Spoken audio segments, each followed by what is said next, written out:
Welcome back to A Corporate Time. I'm Mark Knopfler from the band Dire Straits. So we were talking about this on Twitch for a minute, and it's about working for purpose. Yeah. Okay. I'm trying to work it out here because we're trying to articulate this correctly. You were kind of saying that you have a major problem with doing a job where at the end of the day, it's for no one. It's for no one. Yeah. You're doing a job for nothing. And Samantha brought it up, like busy work, and I know we're kind of like as a society in a world, we're the pandemic and the internet is kind of eliminated a lot of this, because it used to be you had to go to an office and sit there for 8 hours. And so if there wasn't enough actual work to do, your boss would be like, well, do something, That's still going on, Yeah. especially like retail. And stuff. Yeah. Well, It's restaurants, like, fold these shirts. Well, at least it's life at restaurants. You do side work. You go and you roll you get all the silverware and the cloth napkin. Yeah. And when you don't have customers, you go back there and you roll up the napkins. now you could. Yeah, you don't get to leave when your job's done. Yeah, you leave yeah. when your shift is Here, over. here, we kind of run things that way, which is nice. If we get our... I almost cursed. Yeah, If calm we down. Yeah, my God. Spicy I am Wednesday. spicy. I read that. Somebody called me spicy. I am spicy. Here, when we're done, unless there's something that we could work on or, we give ourselves a break. Yeah, and you could make the argument that some busy work is actually work that needs to be done, and they're just getting ahead. So if you're like rolling, the silverware that you're rolling is going to be used, and it's like when you fold T-shirts at Old Navy, or when I worked at Champs at the end of the night. Yeah, but when there's nothing left to fold. Yeah, if there's nothing left to fold, and you're like you're literally just waiting out the clock. then that's Closing ridiculous. time. So there are, and I feel like bigger corporations have a lot more of this, where there's a lot of work that they like may or may not make you do that is complete and utter nothing, right? It doesn't even help them, right? So it's like that's the type of work that I hate. Well, It doesn't even help the company you're working for, and it's like, what am I doing this for? I'm doing this for nothing. I think they've gotten in the habit of hiring a bunch of people because you're going to need some overlap in there, right? Like even here, I think if we hired correctly, if we were staffed correctly in here, we'd have a lot more people in here, to do all the things that we do. Not a lot more, but we'd have a few more people. I think Samantha would probably have an assistant. You'd probably have 2 assistants, a couple of sales assistants. I might even have somebody help. I think we would have more people. But I think there are times when you need those people, and there's time when you need some overlap, especially like in retail, where you have you need somebody that's going to cover the fact that for a fact that person's going to be late, and for a fact that this person wants to leave early. So you hire extra people, I feel like, just as it's like you're throwing 100 pounds of crap at the wall because only 50% of that crap is going to stick. Yeah. You know what I mean? Like something like that.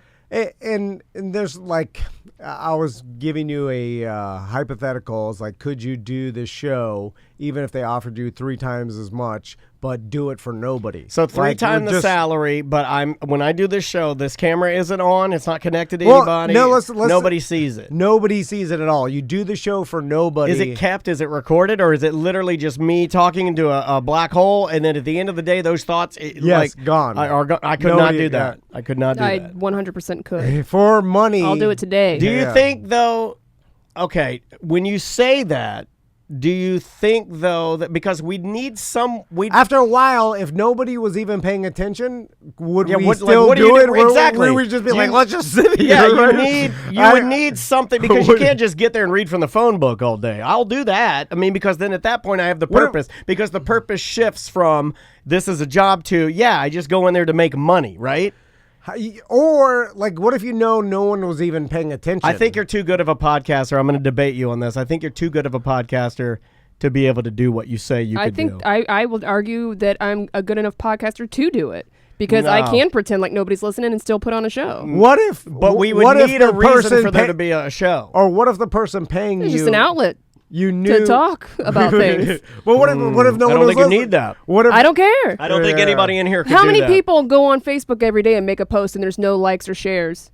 People have an outlet. They do it for free for nothing. No, those people are doing it because nobody's looking, nobody's listening, no one cares. But it makes them feel it better. does make them feel better. They're That's doing what I'm it. saying. Would it make you feel better? But no, that's not what we're talking about here. What you're debating is like using this now for your therapy. Like you would come in here and just expound, and that's not what we're talking about. No, just having conversation. But we would Just need like I would with some- my friends. We would need some way to. The reason this example is flawed is that you need a benchmark way for us to know whether or not the person behind the microphone doing this show is actually doing it or not. And if you can't have that, like she wouldn't be allowed to come in here and just read the phone book. She wouldn't be allowed to come in here and just monotone it. You got to give me the best. Yeah. You got to give me what you're authentically giving me now on semantics, but no one will hear it. And I think that is a mind F that none of us can wrap our brain around, and I don't think any of us are prepared to do that. None of us here could do that. We're too good broadcasters to do that. I got okay. Because the minute, if I were the judge, the minute I would listen to you doing it, I've been doing this long enough to know the person that's doing it because they truly enjoy it or doing it because they're getting a paycheck. You can hear that on radio now. I got an example, and so when I used to work for Clear Channel, one of my jobs that they told me to do was you had to. Apparently, this was part of like a federal. This is what you and I would have to do, and then every to you, right? Yeah. Where you'd have to go through all the topic sheets. It was topic sheets for every single listening day, Monday through Friday, for that particular quarter. It was done in quarters, and you would have to flag the topics that impacted the community or were good things. In any way, what you talked about was about the community in any way, right? So and it was broad. It was just so because radio stations, the license is supposed to quote serve the community, and this was to justify that service. Yeah. But I knew that nobody would ever look at this, or nobody would ever verify what I'm writing or anything, right? So. But technically, they made a big deal about it we're like, hey, we have to file this. And if they ever did, research something or like our license would be called into question, we'd have to prove. And, it's a necessary step to justify the license. Nah. So I remember I did it one time. Kind of accurately, where I remember you and I going made sure through, the dates. I was like, this date or whatever. But then every other time, up until at one point, I just started turning in the same exact ones with literally no date changes. They would be like, "Where's your quarterly thing?" And I just turn in the one literally printed from the last quarter. You're like, "Here we go," and then she just put it in the file. And I frowned upon that. I was like, "Oh, buddy, don't do that." And you're like, "I'm gonna do it." I'm like, "All right, Sam, this is a true story." I was like, Daniel "I don't know, wanted me to do it right because I was more conditioned as an employee to do every little nuance that you were told to do. Like that was just in my. I was always a by the book guy. But always so that's the thing where it goes back to because I am a good employee if you pay attention to what I'm doing. And it matters, and you're like, oh, you did a good job. Therefore, I'm going to take that into consideration for your raise, or if it matters, yeah. If it matters, my work has to matter. Yeah. Exactly. So then, for me to care about the job, at a certain point, it's like, well, if none of this stuff matters, and nothing I do matters to even elevate myself, that I'm like, I can't do it. I can't do it for nothing. Yeah. And that's what bothers me the most. But in your hypothetical, it would be, instead of getting a quote raise, you would be getting 3 times the amount. Yes, but what you couldn't trick your brain to pretend that people are listening? I don't think I because could. for the money, I would say I'd be like, why am I doing this? Now but the problem is, if I knew the person paying us wasn't even going to pay attention to the show, that's what I'm saying. Because I should. The wires get a little loose when you know that when the cat's away. So you'd think you would phone it in then. I would. I think everybody would. I wouldn't be, because if I knew the person paying us 3 times as much wasn't even listening, and then this is just going to nothing, and then I would, at a certain point, I would just be like, well, let's do something else. And I think it's just let's play chess or something. I think it's just. I think it would be in our subconscious. That's what I mean about the 3 of us not being prepared to do that. We are so conditioned to do this. We are so conditioned to actually care and really try to do a good job that subconsciously, I don't think I could fall into a place where what I'm doing right now just knowing that I'm getting 3 times the amount of money, I just subconsciously If it's don't for think, nothing, Yeah, yeah. it would be purposeless to me. Because we could do it if there was that rich person that was paying us. It was just for him. Like, let's say Private show, sure. like Tactical Hat. If he hits the lotto, he may propose to us, "Hey, I'm gonna do this. Like, I want you guys to do the show just for me every day, and I'm that'd gonna be listen great. to a purpose. That'd be like, great. And Easy. Then, yeah. And then I'm gonna pay So you 3 easy. times, and then that's it. And then so we could then I feel keep up the energy and stuff because we know Tactical Hat's listening every day. But if it was a situation where we knew the person wasn't listening, then I don't think we could do it because it's like all for like. I can compartmentalize and pretend in my brain that they were and that they cared. I But could, what if honestly, you- I could. But what if you knew the reality was they didn't? What if you knew they never? That's fine. They could tell me that they Well, don't, and I could still be like, We're also But why would reaching- you even do a good job then? We're reaching because I'm getting into- paid. We're reaching Yeah, but into an they're gonna pay area you that- regardless. This is where I think my argument takes over, where it's like, I don't think we can even answer this because I think subconsciously you'd have to actually try to do it to Yeah. see the outcome. I don't think anybody in here is prepared to do it. Sam says she could compartmentalize it, and there are people in the chat room that agree both ways. So it's like, I don't know. Yeah, well, it's kind of like how a lot of corporations work now. Like, and even the corporations that I work for. Maybe I'd be great at it. I ended my career faking. I ended my radio career pretending. I'm trying to help your argument. I ended my career pretending that I was not in a bad place. I ended it professionally. Right. No one ever knew. Or did they know? I think people knew. But that was for other reasons also. It's the closest example I can get to. But it was. I wrote a whole stand-up set that nobody will ever see, but I tried to do a good job on it. Oh, but how much it would take for you to do it? 3 times the amount I make right now. For one Wait, Santa? 3 times a per paycheck? year? How long of a set do I gotta write? I don't know. Well, like with the Is next there a bikini comedy involved, or is this No, just no, no, comedy? no, no, It's no, just no, comedy. no, I no, get no, enough I'll be comedy. too- There's oh, Chappelle specials I haven't even seen. I'll handle those. But if it was bikini, I'm in. Or the new iced tea challenge. You know how many listeners have hit me up and said that if Sam dumps Publix iced tea on a white T-shirt like that girl on TikTok does, that will be millionaires. I haven't even seen that trend. Oh, iced tea Why challenge. would we be millionaires? She'd be a millionaire. Well, I We mean, put it on we Patreon. put it on our TikTok. Well, why does it do it I'm for not us? doing that again. Well, in my dream, you did. Oh, okay. Yeah. But so like even back Wait a minute. to We did that and got nothing for it. I know. That's what I'm saying. Didn't do nothing. It's just like the So- talking to nobody. so back to doing a good job for the sake of doing a good job. I guess that's the real question. I'm there, less because, of that now than I was 10 years ago. because like if I I'm know a perfectionist though, so you and a workaholic. but are you doing it for I wouldn't say yourself? workaholic. I like to do a good job. But even I care just about what I do. for yourself. Yes. Even though even if the company doesn't, you're like, at least I'm doing this because this is my work ethic. Yes. Yeah. Okay. That is Admirable? yeah, I can't even say that. That is Abracadabra. captainable.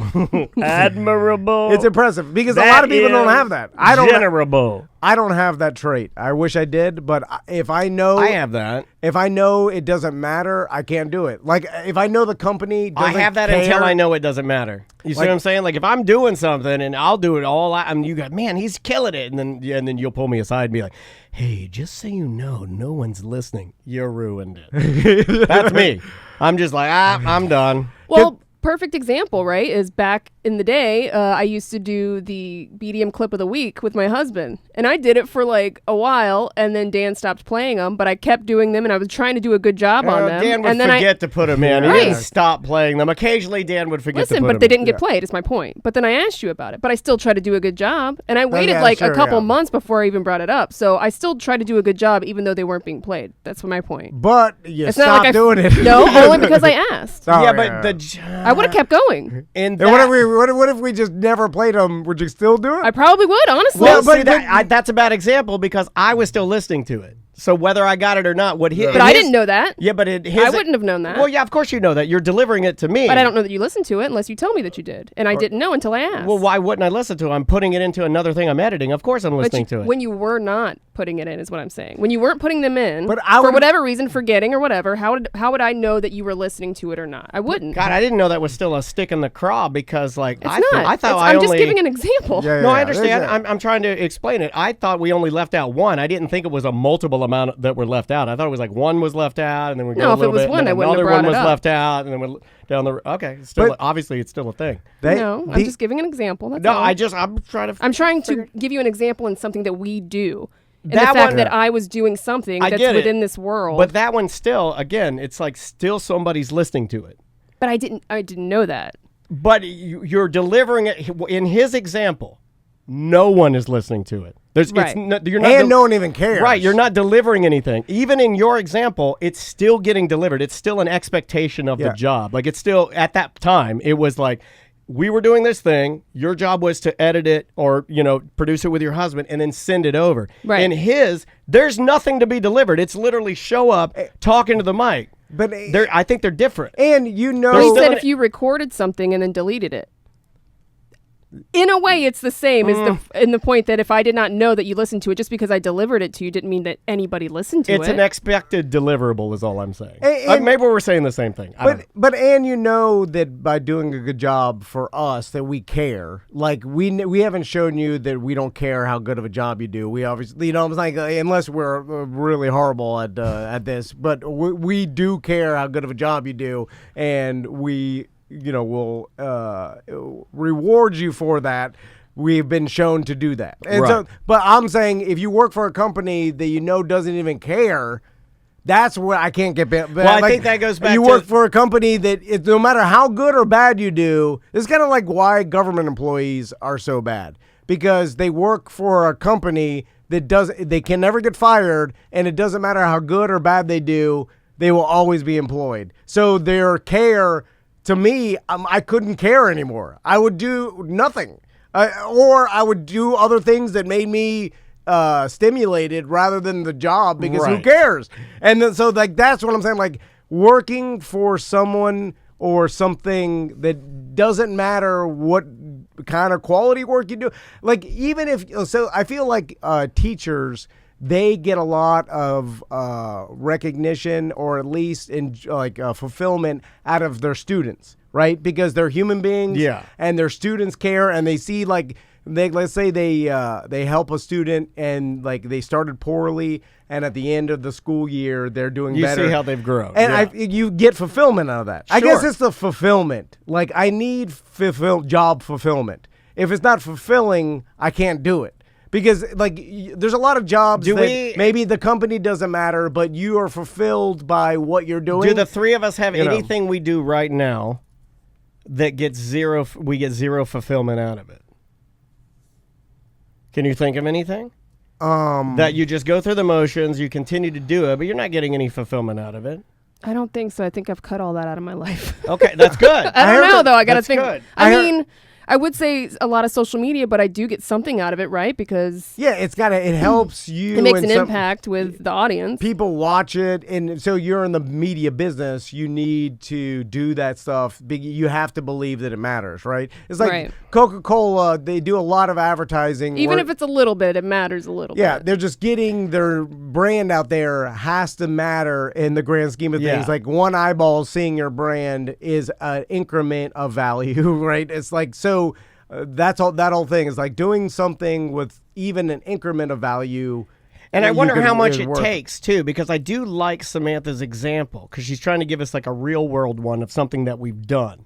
So when I'm thinking about the BDM clip of the week and it getting put together and then slid into our show, and she was still executing it at a very high level, but it wasn't getting used. Yeah. And you're saying I can compartmentalize that and be okay with it for 3 times the amount of money. And I understand that. The only flaw I do see in that is a 30-second to 1 minute clip is not a 3-hour show. Sure. But That's a decent example, but I don't know if I could. Maybe that I could do. Now that if it's a 30-second clip that all I got to do is slide it together and send it away, I think I could probably do that. So I'd be on the same page with you if it's 3 times the amount of money. Yeah, but to sit in here for 3 hours or maybe even longer, like if we had to go through the entire process of what we do here, which let's say Friday free show, we start at noon, and then the very end of it, let's say editing wise ends. Let's give it 4 p.m. Right? Yeah. So that's how long. I don't think I could go that long and then have nothing to show for it. So I like your example now. I'm glad we used that one because that is a good example. But it would have to be something very small. Yeah. It couldn't be the full process, I don't think. It just, I wonder how many people out there, or if you start to, you have to justify a meaning in your mind, and that's how you get through it. You know what I'm saying? I bet a lot of people justify, well, I'm doing it for this. Oh, I think we all do. Most people are just doing it because it's a job. Right. Yeah. Although, at least they're like, well, I could be fired, so I better do a good job, and I want the paycheck for my family. I mean, I know there's a lot of that. Most do the bare minimum to not get fired. Yeah, exactly. Yeah, but at least they're justifying something they're doing, because that doesn't even count for me, because I'm talking about working in a job where it's like, I can't be fired. What I'm doing doesn't matter. I'm not going to get a raise. It's just like that kind of, and there's something out there. Like, I mean, This is an interesting conversation. Some people are just complacent, though. My buddy worked Not a you. job where not anybody here. He just it was for the county, but you remember the paycheck delivery and thing? He'd go sleep under a tree. And it was just like the God, what a good job. It fell into, but I think it would have drove him crazy. Boring, because it was nothing. What you're doing isn't helping anybody. Yeah, but he could have been walking around and doing fun stuff in between instead of napping. You're right. Yeah. He could have utilized that time. Can you get in trouble for doing that, though? I'm sure. Well, this could have gotten in trouble for napping, though. This is pre-smartphone, too. He'd drive to a park and hide his truck. Well, nowadays, you would just get another job on the internet, like on your smartphone or your computer. But this the chat room's sick of the check story. They hate it. They say you always bring up the check story. It was a great example that I know is true. Well, you need a new example. They're done with I don't example. know, but that is the perfect example of a waste of a At least Samantha comes with new examples, you know? You're not helping. You're not helping this argument at all. We'll be right back. Welcome back to A Corporate Time from the Humidor.com, ABC, Fine Wine and Spirits. Chris Gwaltney's here. How you doing, Chris? Things are good, man. How you guys doing? Good. You know, just watching my Braves. Little baseball Danny here. All about the what do we call? I'm all about the old pigskin. Wait, no, that's football. I'm all about the sticks and the ice. Yeah, I don't know. What do you America's pastime. That's what I'm supposed to say, right? That's right. Yeah. Welcome to the show. Football, hockey, and then what do you think? I don't know. I don't know what it is, but what do you call baseball? You don't call it the pigskin. What do you call that? He's gonna start throwing out some of the old irrelevant terms, like from the 90s. Chicks dig the long ball. No, man, that was when Greg Maddux and John Smoltz and Tom Glavine were. I very much enjoy baseball lingo now. Like when you got a ball falling from the sky, it's an easy one. And he goes, and that's a can of corn. Yes, 2 up, 2 down, bottom of the ninth. Man, you're learning. Yeah, I love all that stuff. I love a can of corn. I love we got a full count. You know what a full count is, Tom? You probably do. Yeah. When the 3 balls, 2 strikes. And then I like it when they're talking about a double play and they'll go like 5, 3, 4, 2, 1, and then they're like doing all the different positions of the outfield, and then they just use numbers just to confuse you. But anyway, I'm still all up into the baseball, man. I'm really enjoying it. That's good, man. It's a good sport. It's really a good sport. I always say it's a good sport if you're not like a sports fan, because it's the one sport where you can go, that and golf, you can watch it live, and you can be casual. You can watch the sport, you can pull yourself away from it, get something to eat, have something to drink. And I don't know, it's just, to me, it's really geared more towards an event, an afternoon, kind of hanging out, drinking, kind of people say picnic.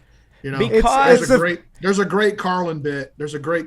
People can Google it, where he talks about the differences between baseball and football, and it's I'm watching that new Carlin Is it good? docuseries. Yeah, I'm I'm almost through with the first half. I'm glad you mentioned it, Chris. I will say that one of the differences I've noticed with football and baseball, everybody's going to say, like, obviously the NFL is far more exciting, right? And that's true. I think for the most part, it is far more exciting. The problem is that football commercial breaks are longer than baseball commercial breaks. They are. I'd be willing to bet my daughter's life on it. Like baseball commercial breaks are tiny. Well, maybe there's more money, but it doesn't make the watching more fun. No.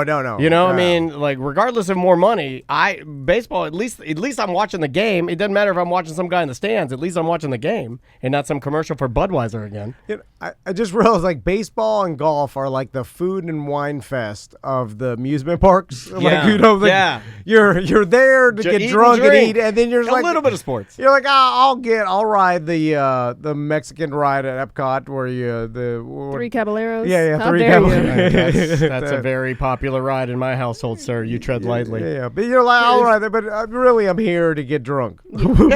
Yeah, I think so. Well, I love how you use the term music festival, because that kind of popped in my head. That's a good point, because it's going to a baseball game. If you're a kind of a casual fan and you're only there you only care about a couple of players, or you only care about, you know, when a certain pitcher's pitching, or you're there for individual athletes, it's kind of like going to a music festival and you don't care about the opening acts, right? So you can get there early, watch the band you like, and then you just go do whatever for a couple hours, and you come back and watch who you want to watch. Well, they've started doing that. I do like the music festival kind of. They've started doing that. I meant to mention this to your wife. They did. I want to say it was during the series with the Padres. They at Truist Park, which is where Atlanta plays. What they would do is they'd roll in a concert ticket with your ticket, and you'd get to go see the game and stay. And then at the end of the game, they already have a stage set up and ready to go. And then they had the Avett Brothers. And I'm like, well, dude, that's amazing that you could go watch the game, eat a hot dog, have a couple beers, see this game, and then just walk over to the Avett Brothers concert that's there on a massive Truist Park soundstage. I think that's pretty neat. So they're doing other things to kind of make it like more of a spectacle, you know? Like, yeah. Our game may not be terribly exciting for those of you that have already determined in your brain that you hate it, right? You're not going to change those people. Yeah. If they don't, well, I don't know. I was kind of that person. They sort of changed me. But if you keep adding stuff to it, like a cool concert or better food or better drink, I mean, you'll get me. I'll stop by. Chris, let's talk gambling for a second. Recently, I guess a couple months ago, this legendary sports gambler named Billy Walters. I don't know if you guys have ever heard. Billy Walt, never heard of him. I'm not in the. Yeah. When I think of people following gamblers or famous gamblers, I'll paint the stereotype. Sam, do you see this? I see like old men. Like, I see, like, really old men following, like who would know? I don't even know. Have you guys heard of legendary gambler Billy? I couldn't name you one gambler besides Tom. What's his name? Billy Watson? Billy Walter. Billy Walter. Have you heard of legendary gambler Billy Watson? No idea. I think it's like a man with a fedora, an old wool coat, and, like, slacks. He is an old man. He's an old ghoul. He's sitting in a room with no windows. He's got, like, a little radio playing the game. Are you the youngest person in your hobby? There's an ashtray full of about 47 cigarette butts. Gwaldney, hold on. He really should go by Willie. Willie T. Walters. That's a great name. Chris, I'm sorry. I called you Gwaldney. That's disrespectful. Tom is I just determined something. All this time he's been, let's talk gambling, Gwaldney. Let's talk about gambling. I was listening to Bill Fitzsimmons, all these, or that's a comedian. But I'm like, that's Greg. Greg Fitzsimmons. You say all this stuff, and then I didn't even realize until now that you are too young for this hobby of gambling. No, well, all of these dumb old men this is why he hates fun. He's been hanging out with all these gambling podcasts. This is for like 65 plus. No, there's young You're the people. Youngest gambler I've ever seen. No, the young people, they're all in the analytics. No, they like the NFTs and Bitcoin. Yeah, that's their gambling. Yep. And Crocs. They love the Crocs. Anyway, he's about to come out with a book. Book? See, that's how stupid and old he is. People don't read books anymore. You got to put it on a digital download. Talking about his life and the life of sports gambling. He made over $100 million sports gambling. He had this huge syndicate. How much does he have now? Is he rich? Oh yeah, he's He has $37.50 in his Five-Star account, but he can't check it because the network is down. He's like I saw that. He's a golf course Designer? Well, he basically owns a bunch of them. I think he just put his sports gambling money. That's into good money legitimate because stuff. only rich people use golf courses. But Poor people use them to murder people. I've seen that on the news. I just wanted to talk about the popularity of sports gambling and where it's going to go, because I truly believe that in 5 years, maybe 5 to 10 years, all states will have some version of DraftKings, some app you can go on and legally gamble on sports. I see more advertisements for it in hockey than any other sport. When I'm watching the Lightning during the playoffs, man, they are wanting you. They are leaning in and telling me to get my phone, get that app, gamble. There's so much money in the potential of doing this, and what we're learning and what the statistics are telling us is all these fears, kind of like legalizing marijuana and stuff like that, are unwarranted. And the fact that people are like, oh, people are going to gamble their kids' tuitions away. It's like, no, when you're gambling through these apps, first there's limits to what you could even gamble. There are guides, yeah. And there's best practices. They don't let you do certain things. They want a bunch of dudes out there putting $20 to $30 on games to make them more interesting. But what they want is a bunch of Calvin Ridleys all day long. Yeah, they're putting 5-team parlays, putting $10 on 5-team parlays, and then Billy Casual, right? And basically gambling $300 to $1,000 a year just to make games more interesting. That's me. And they want 100,000 of those. Right. Because that's the business model. They'll never lose, and they'll collect the VIG. They'll take both sides. They know it's an equation at this time, and it's going to be a gigantic. It already is, but it'll be probably one of the biggest businesses in the United States at some point. You know what I'm saying? Where it's like, because just of the amount of money you could do. Who's the biggest person now? Is it still Bovada?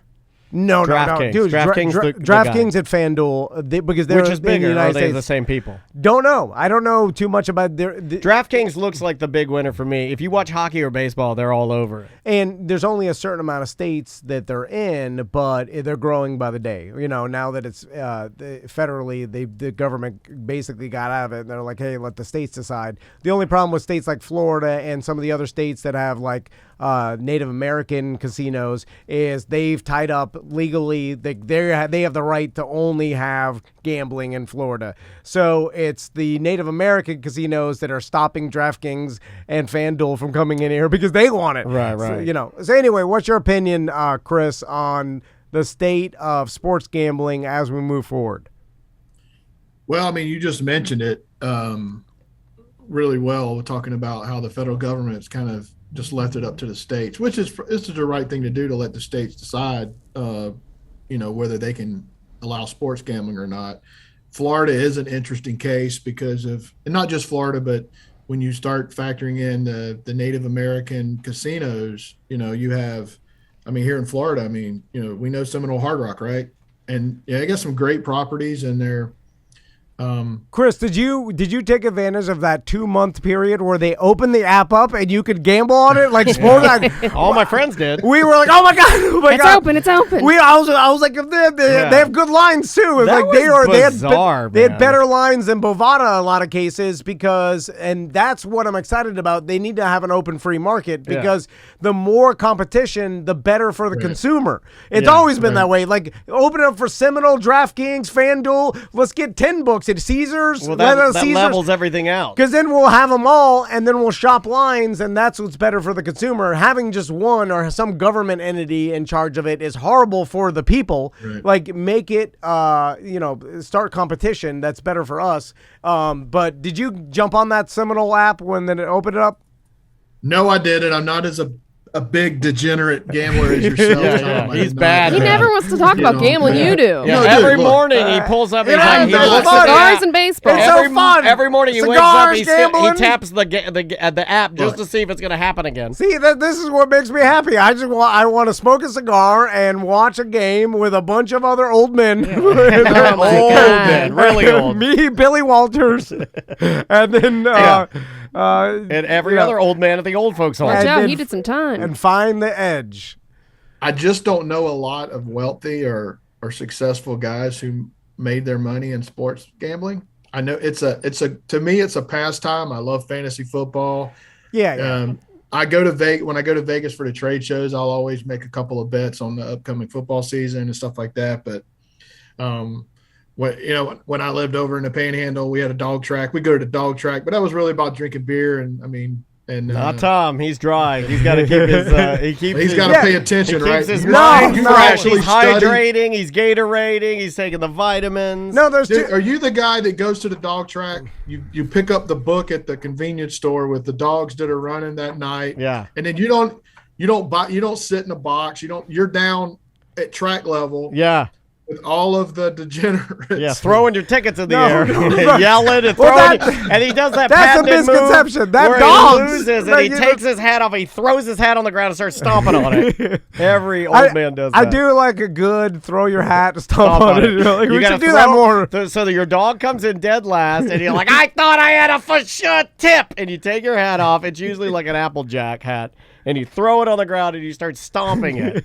Then you put it back on your head, which I feel like is a weird move. Yeah, But it's the only hat you have because you gambled your other hats away. It's kind of illogical because you're like, well, you just lost money. Why are you stomping a Now good you hat? need a new hat. Now you need a new like hat. you're making it worse. You just ruined your hat. But no, but I don't want to bet a dog. Oh, you can't find the edge on that. I like finding value. It's Anyway. the one that takes a poop. Everybody knows that. But it does, like, it's hard to take the argument away that it's like, why are you taking the ability for a guy that's watching a football game or whatever, a sporting event at home, to put $20 on it to make the sporting event more entertaining for themselves? Why are you taking that ability away? Like, he's not going to gamble away. Like, the degenerate gambler that we all have been told and marketed to that is going to pop up everywhere doesn't, I mean, it exists in a very small anomaly, just like alcoholics exist and the people that drink, like, every second of the day to be alive. Like, that is the anomaly. Can I ask you something? The rest of us can handle. Yeah, but you use the phrase put 20. This is an example you use in a lot of these gambling things where you'll say put 20 on the game to make it more exciting. I know how you gamble, and you don't even watch the games. Yeah, you just gamble. But So why? What's exciting to me is finding the value before. If I get a half-point edge before a game starts, I don't Like, even you need to don't watch even- it. yeah, I he- won. Because it gets nothing out of it. That's the whole do a show without getting anything out of it. So are you exactly? Yeah. Are you? He's not actually watching or enjoying the game. Yeah, you're not. Like, are you Well, a that's- It's degenerate all money. now? Because, like, No, you put 20 degenerate- on there and you don't, it doesn't, like, if you put 20 on the Magic game, it's not like you're like, oh, man, I get a lot more out of this Magic game. And that's the argument you use with everybody. You're like, Yeah, because that's what most people are doing. I'm Okay. saying, like, no one's going into the obsession of, like, learning how to do it. Like, most people are like, why are you doing? You know, so they don't get any enjoyment. I get the enjoyment of learning how to do it right.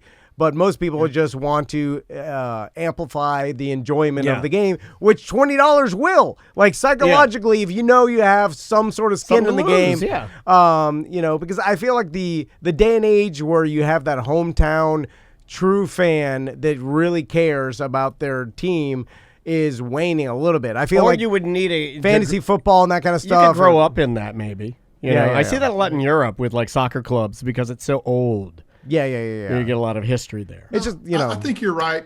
I think you're right. I think you're talking about, like, fantasy football is a good example. You know, I'm a huge Jaguars fan and I like watching football, but I'm not going to watch a garbage game. Like, if it's Sunday night football and it's two terrible teams, I'll find something else to do with my time. But if I got my RB2 and a receiver going in that game, then, and I'm in a tight contest in my fantasy football league, then I'm probably going to tune in because I have some sort of stake in it. So, I mean, I see what you're saying. If you got $20 on the Lions, Detroit Lions, but the Detroit Lions, are playing, whoever, and it's going to be a dogger. You ordinarily wouldn't watch that game. But if you fantasy football implications or you got $20 on it, you're going to watch it. So you do. That is true. It does give you a reason to watch things that you're not emotionally invested in as a fan. Take a little bit more interest in it. And it's good for everybody. Just the pure sport. Yeah, if a team is getting blown out, you're going to watch to the end if the spread is 11 and you're trying to you're going to get a backdoor cover. Exactly. And so it's like you'll watch it to the end. Backdoor cover, Sam. If you have Me something. neither. I thought it was a pair of pants. That's reason, what I cover my backdoor with. Beyond caring about win and lose, and that's what gambling gives you. And that's why it's really good for everybody. The only downfall is the anomaly that everybody has the stereotype of the degenerate that gives away all his money and now he's destitute. Like this old man in the documentary you want us to watch. No, that guy made $100 million now. What about you talk about degenerate gambler, but and everybody's worried about that with sports, but don't we already have you ever go you're at a gas station and there's that person standing in front of you that just bought 30 scratchers and they're bringing 15 back in. Oh, every morning I see that. 5. Yeah, that's going back and forth with scratch tickets. Every morning I see that. I mean, to me, what's the difference between that and sports and putting $20 on the Hawks game or of course.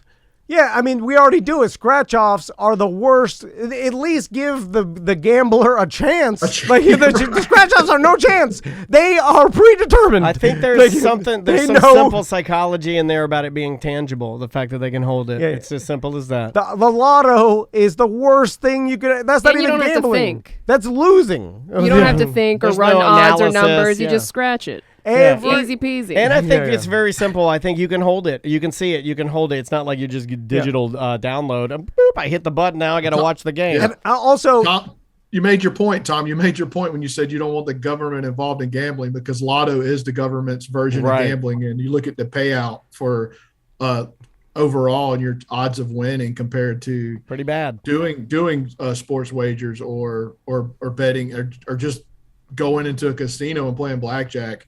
Your odds are much higher. Oh, much better. Than you are the government version of that. If you put $20 on just a side in the NFL, you have a way better chance of winning your money back than if you put $20 on a scratch-off. We could do that during football season. We could take a 2020 challenge where we take $20 of scratch-offs versus a $20 rando bet that just one of us makes.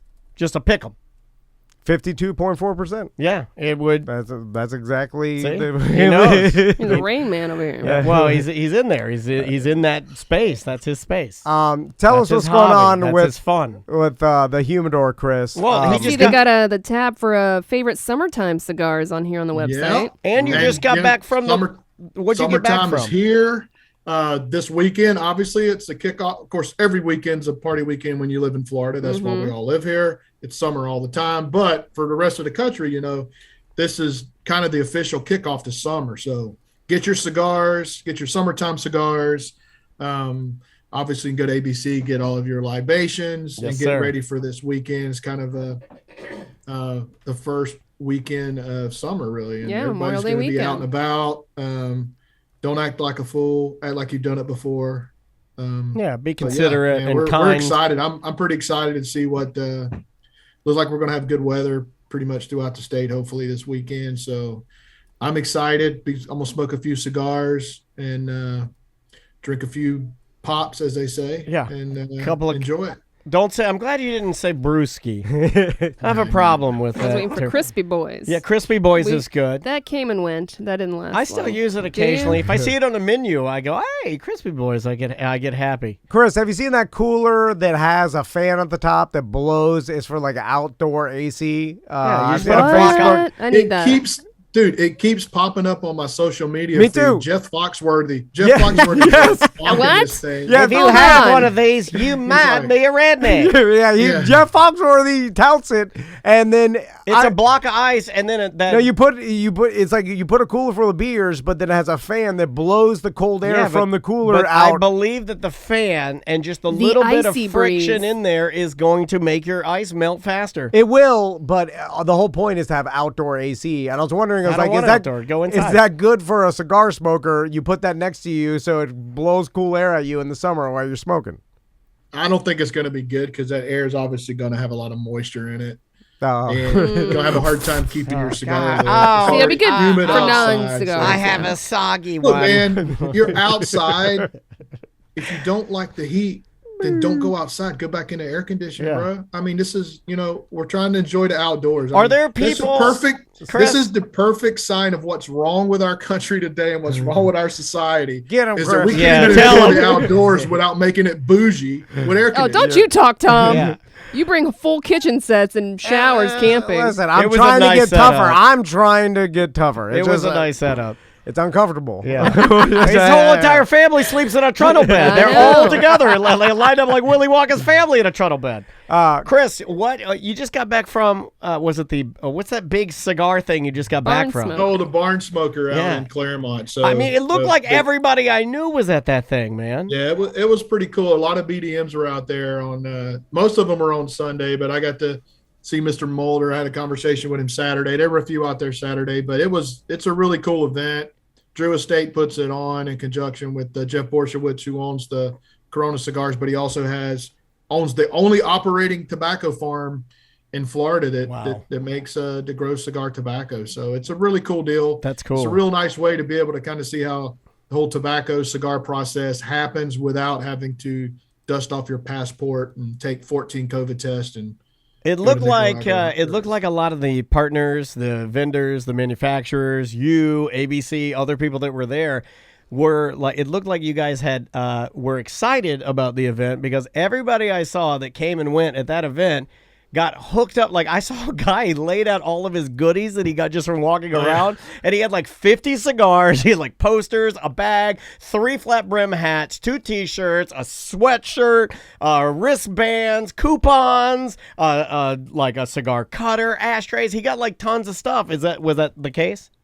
Oh yeah, the swag was crazy, man. They raise a lot of money for Cigars for Warriors, which is a great charity that sends cigars to troops that are deployed, in harm's way. And so it's a really good charity, and they have some really cool prizes. So they sell a lot of raffle tickets and stuff off of those. But you get all kinds of swag. I mean, bags and backpacks and hats. Somebody won shoes. Caricature I saw shoes. artists there doing caricature portraits of people. If you wanted to do that, I mean, it's really a good time, and it gets better each year. I was talking to Jeff, and I was like, I don't know what you're going to do next year to make this thing better, because it's you're hitting it out of the park. That's awesome. I'm glad that it was. I'm glad that it was so successful. Cool. And it's right in our backyard, Claremont's not too far away. Yeah, we had a lot of guys that went out there, and then sometimes I think with this whole new baseball thing of mine, it's like, am I going to wake up one day and be like a cigar guy? Yes. Good. I think I might. I think I'm heading that direction, When you go to the humidor.com, use promo code Tom and Dan, Please. get 20% off your order. That tells them that you heard it from us, and save some money. Chris Gwaltney, thanks so much for taking the time, and we'll talk to you next month, okay? Hey, no worries, man. Thanks. All right, see you, buddy. See you, dude. Be good. That is Chris Gwaltney live from there's a wooden Indian in the back. I know that. yeah. And, I he, think it's and the the light office went, and he turned the light off at the very end. He's like, I'll turn this glare off for you. And then it would it's interesting. Bye-bye. Welcome to A Corporate Time with Tom and Dan. I'm Tom. I am Dan. We have a live podcast coming up Saturday at the West End, and it's Yeah, we're kicking off the hurricane party. In beautiful Sanford, Florida, there is a legendary bar called the West End Trading Company. It's more than a bar. It's actually a bar and music venue. And, we're going to be up on the stage doing a little live podcast action. And it's in a smaller venue, so there's only a limited amount of tickets, so it's going to be a nice, intimate crowd. And we'll do the podcast, and we'll hang out and have some beers. And if you want to be involved, go to tomanddan.com, click on the big banner that says Live Podcast Hurricane Party. Yep. And if you already have Hurricane Party tickets, then you could just buy the $25 Tom and Dan VIP Live Podcast. It comes with a free shirt and 2 free drinks. with that. Yeah. So basically, the podcast is free if you want to look at it like that. You get a shirt and 2 drinks. I didn't even want the podcast. A lanyard, a poster. You're forgetting the other stuff. Oh, yeah. A poster? Yeah, My you got God. to carry that thing around. Hopefully it doesn't rain. No, it's fine. I'm going to put that poster above my bed. Festival poster. A festival poster. Are we going to be on it? Yeah. I'm going to put that poster I don't above know. my bed next to Jenny McCarthy. She's holding a sign. Her name. Everybody had the Jenny McCarthy where she was in the all-white lingerie holding on to like the bed frame, right?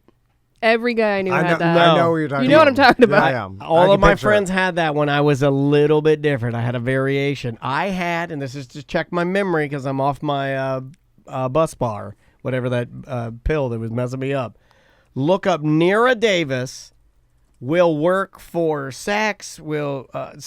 She was holding a cardboard sign on the side of the road. Nira Davis is her name. Blonde. Nira Davis. Nira Davis. Okay. Yep. I think that I'm testing my memory, and she was my Jenny McCarthy. And it was like she was holding How do you spell Nira? Because it's not going Neriah. Okay. Neriah Davis. Like Nariah. Ah, there it is. Yeah.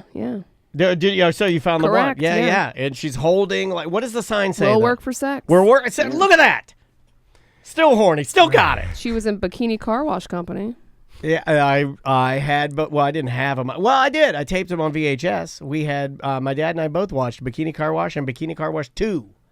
Oh, speaking Gotta of save the car wash.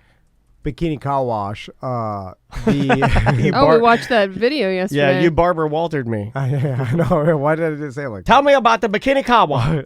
So I got the YouTube video of the trombonist From Elias Fangish? Yes. Fangish. And he sent me the video, and he did go to the Bikini Look at the Car horny Wash, I am. and they were like buffing his trombone. Yeah, they were. And then he was filming. I was like, yes, Was this he guy's like, awesome.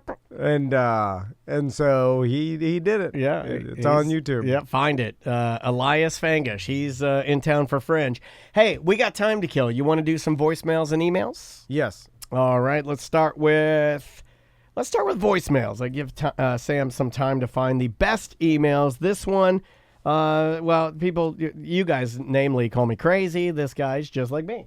Hey guys, I'm listening to the BDM show, and Dan, you just said how you used to think that you could control the streetlights just by looking at them with the electromagnetic buzz of your body, and I had that thought this morning, and I have it all the time. Thank you. When I used to drive in to Clear Channel, or what is now iHeart, and I was working in the mornings, I would get there before anybody else. That's what the producer was supposed to do.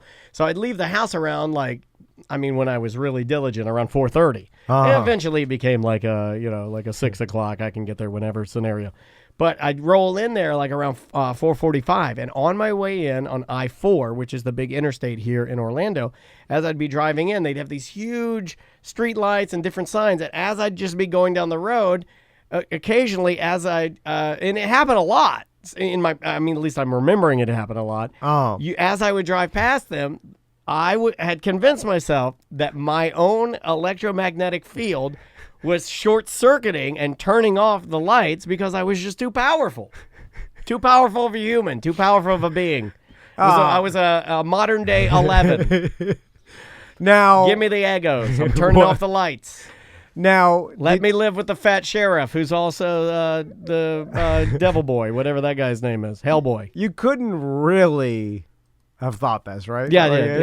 But now, I still have maybe 2 or 3% of believing that's still left within my person. but you can't control the stoplight. I don't know a lot of things. I don't understand a lot of things. So, If you unless believe in yourself. yeah, anything unless is you possible. can have an electrician or somebody from the government come by and say this is completely impossible, I'm not going to just you think you saying it is going to have any weight? I wish I believed anything that was fun. It was just some sort of anything.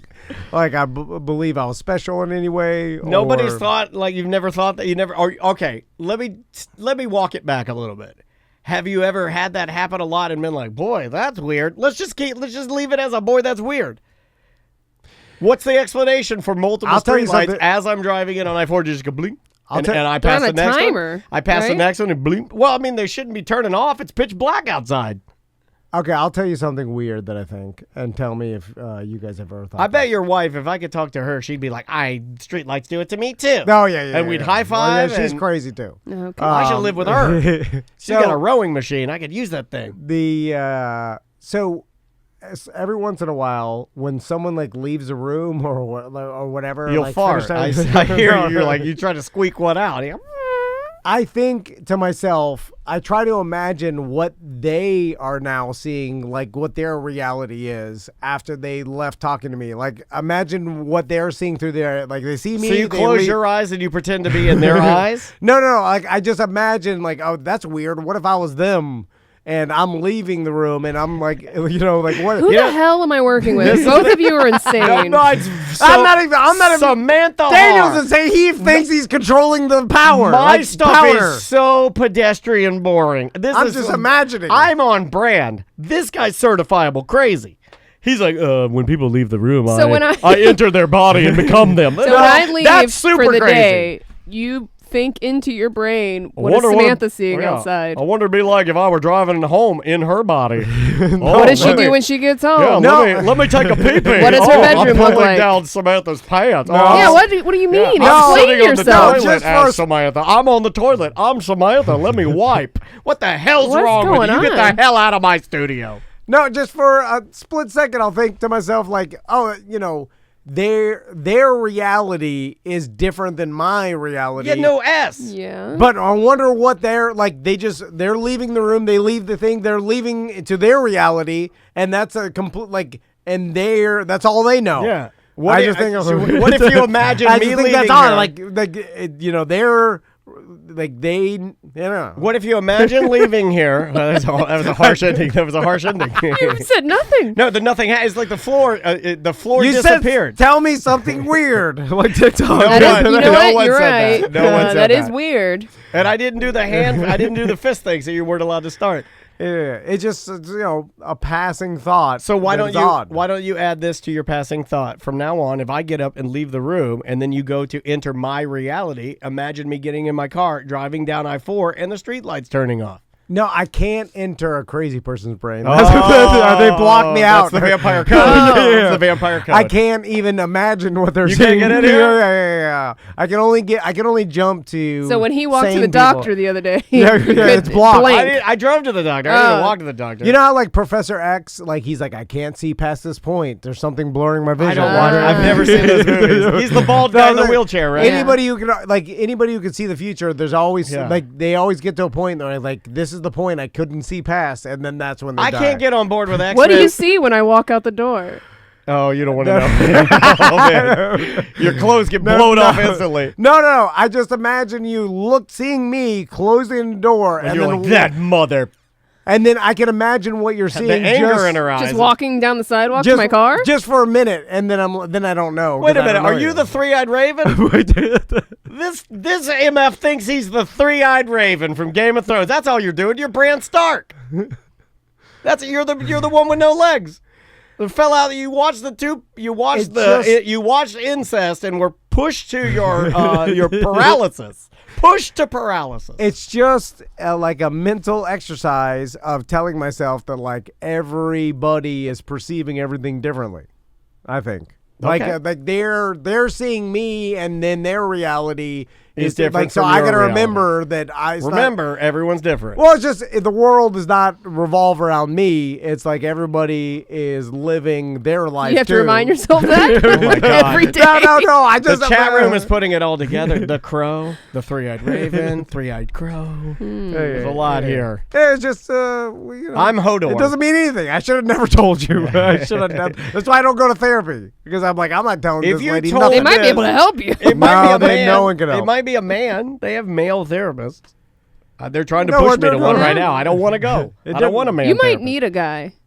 Me? No, Tom. I've talked to either one, and they and He's Since like, your dad both are- died he and your said- stepdad died, you need a father He figure thinks in your both life. are useless. I'm Well, I his just father tell them about figure. that. They're like, all right, so what is that? I'm like, I have no feelings. I About think that. about this. They're like, okay, well, it doesn't matter. I think about this a lot because, he was my intern, and I think in a lot of ways I'm Tom's father figure, and he looks up to me, and I feel that every time he leaves the room, I think about, there's my son walking away. There he goes. And he looks at me like a dad. Yeah. You look at me like a dad, right? Like I've taught you a lot. More- I'm your broadcasting dad. More like a little brother. Okay, all right. Not quite the same. Yeah, not the same. The farts yeah. in his hand and puts it in your face. Yeah. Stuff like that. We did that one. That was fun. Make Dan seem more crazy. That's hilarious. Let's try this one. So I'm just digging into the BDM show, and this is kind of a two-part message. First part, Sam, you're talking about you went Mima hiking over the weekends, which is just walking in the woods. Yeah. I did the same thing up here in Oviedo, and boy, dude, it was just full of horseflies. That's all it was, horseflies. Walked about 15 feet into a trail, and we had to turn around, go to Walgreens, get some DEET, and then try it again because it was bad.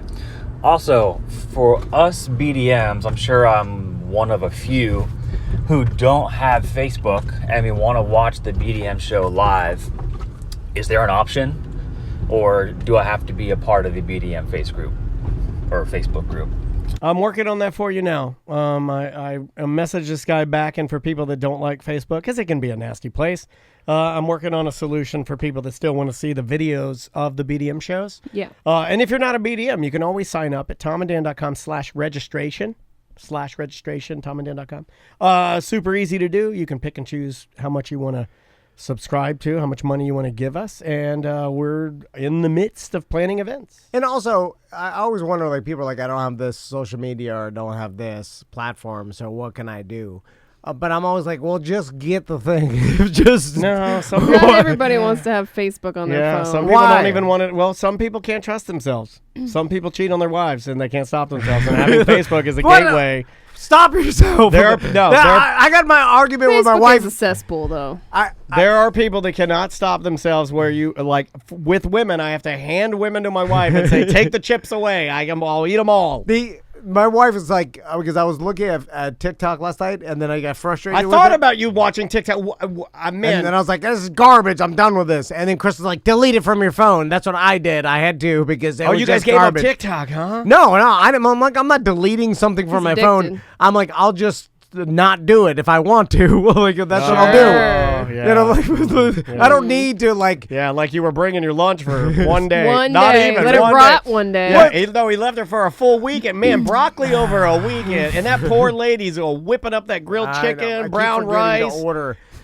Beets. But that's why I get mad at myself, because I'll force myself to do it. I'll do it. Like if you don't want to watch TikTok, then don't watch it. You don't have to delete it from your. Like, are you a werewolf? Do you have to chain yourself to the radiator? No, it just makes it easier. You're like, I can't control. Just take the temptation away. It's what mentors say: setting yourself up for success. It's setting yourself up for success. But shouldn't you train yourself to be strong enough to not look at it? It might take a long time. You might be looking at it for the next 6 months. Oh, I did it. Just start over. Start over. You could do that. Why not just delete it? And that's the easy way out. Take it out of play. An easy way out. Why does everything have to be hard? Yeah, you're obsessed with things being hard, and the right, irony of that. The one thing, ED. Stupid. Let's do an email. I'm going to get ED one day, right? I think I'm getting it for my back pain. I don't have ED, but my penis does pick and choose when it wants to work. Isn't that ED? Depends on how you frame it. ED light? Depends on how you frame it. All right, this is theme parks and wheelchairs. Remember we were talking about this the other day. Yeah, I say no more. I say bar all of them. I was listening to the BDM show this week where you were talking about people in wheelchairs and going on the rides out at the theme parks. I don't have any experience working on the bigger roller coasters. However, I used to work at Animal Kingdom and Dino Land on Primeval Whirl, RIP, when it was open, and at Universal on the ET Adventure, and whether a wheelchair goes on the ride is dependent on the ride vehicles. On the Primeval Whirl, we had plenty of people come through, and they would have someone from their party help them into the vehicle if need be, but we would stop or slow down the ride system so they could get on the ride, and so they wouldn't fall into the track. Their wheelchair would stay at the station. How nice of you. That's you know a worker died at Primeval Whirl. I know. Yeah. Their wheelchair would stay at the station until they had finished riding. On the ET Adventure, we would put the entire wheelchair with someone in it onto the ride, as there was a special ride vehicle designed to hold the wheelchair. That's dope. And it was strapped down. However, we would be the ones that had to place the wheelchair on the ride and strap it down and unload it off the ride. That's a lot of That's a lot of And responsibility. by the way, I rode ET when it broke down one time, and they made us jump off the vehicle. Yeah, you told me and that. I almost broke my ankle. Yeah, Sam had to, so like, get I'm off of surprised it. that they are letting these people strap people in wheelchairs. You had to They use a said safety, jump off? She had to use a on safety a ramp. exit. Yeah. She had to use we a were safety exit. hanging in the air, and I had to jump like 5 feet to the ground. And then walk out the yellow safety exit. Yeah. Weird that they. It was weird. Because Definite liability. If I was an old Meemaw, how would they get me off of that? Or if I was in a wheelchair, how would they get me off of that? Because you think, I mean, their number one fear is being sued. That's 'cause what that's I how would they think. lose I should have millions. faked it. Oh, Anyway, Yeah, this was it's not a bad definitely idea. the more nerve-wracking of my two experiences because there was always that thought in the back of your mind that you didn't strap the wheelchair down correctly as you watched the ride head out. The only time I ever had to tell someone they couldn't ride is if they didn't meet the height requirements. For Primeval Whirl, I was screamed at by a mother with a son that was a little person because we didn't allow him to ride because the height requirement for that was 48 inches, and she told me it was National Little Person Day, and I was going to have to deal with this problem all day, so for me to be ready. They have a lot of conventions in Orlando, and that is a thing. That I've had other people that have written to the show before that said that they have worked at theme. This is a real thing, not a joke. They will work at Disney or Universal because we are a destination and we have thousands of conventions. There will be a National Little Person Convention. They will all decide to go to a theme park. They will go there. They can't ride things. And then they gang up and they all yell at the person. Not the theme park's fault. Yeah, it's They not. have signs everywhere Yes. with the height requirements. It doesn't matter what your age is. It's for your safety Yeah. because you could slip out because of your height, not because of But your apparently age. that's a thing that they get really mad. I say you shut That that is ride unfortunate. down for the day. Or maybe you just change the requirements so they can ride it. It's weird. Well, they can't. that they. I think It's not they're- safe. Aren't they being like, in the, like we always say, like Navy dive tables where. Well, we've seen where kids have Oh, that's slipped, true. so let's But not. that was from being too big, I think. Right? No. The one in, what was it, Georgia? No, he's or, talking about the. I know, but yeah. there was one where the girl was too small and they let Yes, her on. and she slipped through. Yeah. That, She well, that slipped was out. just a ski lift deal. And she went under the bar, right? No, there was a ride too. The one I'm talking about was just like, like at Blizzard Beach, they have that little Like a ski ski lift lift, deal. yeah. And I'm they, sure that happens all the time and too. they had a girl on there, and she was just skinny and small, and whoop, right out the bottom. Speaking of ski lifts, like I I think she's am okay, but it was terrifying. in a world where we're super safety conscious, like ski lifts, you could fall right out of Dude, there. the There's one in nothing Blizzard- I will not ride one. The one at Blizzard It's Beach. fine. No one ever does, No, but it's I like don't. You don't ride that one, do you? You Nope. walk up the stairs. Yeah. I ride the one at Blizzard Beach all the time, but I will tell you there is a flaw in my logic because I get on it, and every single time I get on it with my wife and my daughter, I look at my wife and I go, and the same thought, I'm like, we're on the ski lift. This bar, I mean, I'm And small everyone's enough. wet, too. Yeah. That's what I think of. I go, we're on a wet No. piece of nylon. Nothing like but concrete below me. and nothing but concrete below me, and I'm at my, like, even at my biggest, I could still go under the bar. Yeah. I'm not a big person. Yeah, but I guess it would take. I mean, they're assuming people have self-preservation, and they're not going No, to. I which got is- this. What is it? The call of the sirens. I'm gonna jump out. I'm gonna jump out. Yeah, I don't yeah, trust yeah. myself. Like when I'm can't riding, do it. when I'm riding a ski lift, like the oftentimes sirens. I look down and I'm like, man, I'm. I'm not looking down. I'm 30 feet up here or whatever. Like certain instances up the mountain, like you're, and then you look down, it's like there's an icy road. And I'm like, man, if I fell off this thing, Yeah. it would break my Annihilate, back. yeah. it would And I blow. ride it every time, and I have the Plus, same thought every time. I'd have to land, and I got the snowboard attached to one of my feet, and the other foot is loose, so I'm gonna land awkwardly. Yeah. And it's gonna It ain't hurt. gonna- it ain't gonna be Oh, good. it hurts so bad. Yeah. Should we take a break? Yeah, let's take a break. All right. We'll be back with more A Corporate Time right after this. Welcome back to A Corporate Time. So the hurricane party's this weekend. Yeah. We're going to be out there hanging with friends and family, and we've been doing this for damn near, 15, 16 Yeah, years this is now. the 15th year. Yeah. And we'll be doing a live podcast at noon. If you want tickets, go to tomandan.com. It's up on the top. But the lineup this It's year stacked. is bigger than ever. Yeah, Paul's blowing money, which is crazy because he doesn't like spending money. And I would say I've listened to this band probably the longest out of any band that I'll go further and say that this is America's greatest band, better than the Eagles and better than Aerosmith, Steven Tyler, back in rehab yesterday. Yeah, I saw that. So this band now takes the crown. They are America's greatest band. on the line with us from Less Than Jake, Chris DeMakes. How you doing, Chris? I'm doing fantastic. What a wonderful intro. I do think we're better than the Eagles, but not Aerosmith. I just got to throw that out. Interesting. All right. Interesting. Okay. All right. I was going to fight for you guys to replace Aerosmith and Rock and Roller Coaster at Hollywood Studios. Yeah, make it a super stretch. So, Chris, There you go. The Less Than Jake started in 1992. You've been doing this for 30 years. What's your secret? Peter Pan syndrome, man. You just don't get old. Act like a kid. There it is. Have fun. Tom doesn't know anything about But you're it. really smart, and we were listening to some interviews with ahead of time, trying to do like research so we don't look like more assholes than we already do.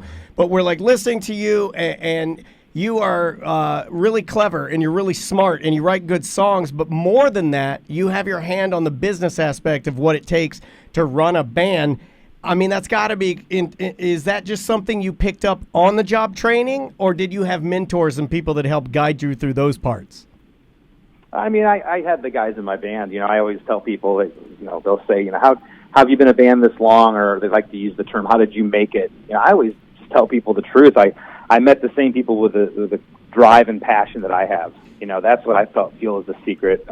We learned along the way, made a ton of mistakes, but we're still here. We're still doing our thing, Well, Chris, it seemed like Daniel mentioned you run the band like a business, and we met you guys one time because you were doing... one of the reasons why they came to town, really, if you want to frame it correctly, because the person we were working with at Orlando City Soccer, our boss was Teresa Tatlanhari. She's gone on to work for the Nashville team now, Nashville FC, but she was a massive skateboard, chick. And we all agreed that Less Than Jake would be the best band to come open at Orlando City's little beer drinking party zone. Yeah. And then I know they made the deal with you, and you guys came and performed. And it was funny because me and Daniel we remembered them it's more of a corporate gig probably for you guys. So they're they wanted you to wear the jerseys but I remember just seeing the interaction. And I was like, these guys are professionals, they're pros, they get it, they get the business side of it, and they, they're. Yeah. It seemed to me like you're like, this is they know what it takes to run a small business, and then also. Be Less Than Jake. So we just noticed in the interaction that. You seem very comfortable. Do you remember being in Orlando for that, or how was that experience? Absolutely. I remember when it was. It was in the, believe, October of 2016. I'm telling you, this guy's memory is great. Yeah. We wore the purple jerseys on stage. I remember the whole day, and it was awesome. In fact, we went back there and did the Warped Tour, I believe, a summer later or so. But you just kind of take each show, as they come. The older that we've gotten along, we've been around. A lot of people are bringing out their young kids now. It's a family thing, so you tailor the show to that a little bit. We're not going to be going as crazy with the expletives, but sure. we'll probably be somewhere around PG-13 at the hurricane party. Yeah, there you go. But it also still looks like you guys have fun on stage too. It's like I've seen some bands that it almost looks like someone forced them to play. Sure. They're going through the motions at this point, and it still seems like every time you guys play on stage. Well, it's almost like those are the bands that stopped. You guys have never stopped. You guys have always continued. So I almost feel like you guys have never had to fall prey to almost like that nostalgia deal that's going on, because you guys never went away. You're always putting out music, you're always doing something, you're always doing solo music if you weren't doing stuff with the band. Is it what's the plan? Because even Sam asked that. You guys just going to continue? Do you ever talk about stopping, or is it just we're going to continue doing this forever?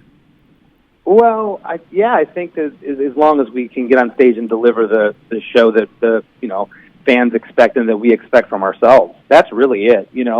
And the thing about seeming like we want to do this is we're not doing it for money. Yeah. If we were, we would have stopped a long time ago. Sure. And everyone in the band has other things that they do outside of the band. That doesn't take away that the band is still our priority, but we get up there and we have fun. If it wasn't fun, we'd be the first to know, and I don't know how much longer we'd be a band after that. It's really difficult to get up and put on a high energy show and have the fun that we have on stage if you were trying to phone it in.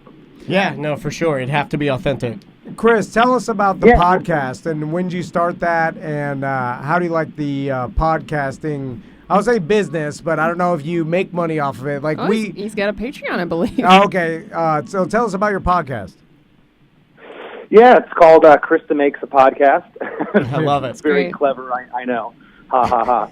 But yeah, it's a songwriting podcast. So it's been going for 2 years. I think we just released our 104th episode this week. Nice. I had Brett Gurewitz from Bad Religion on the show this week.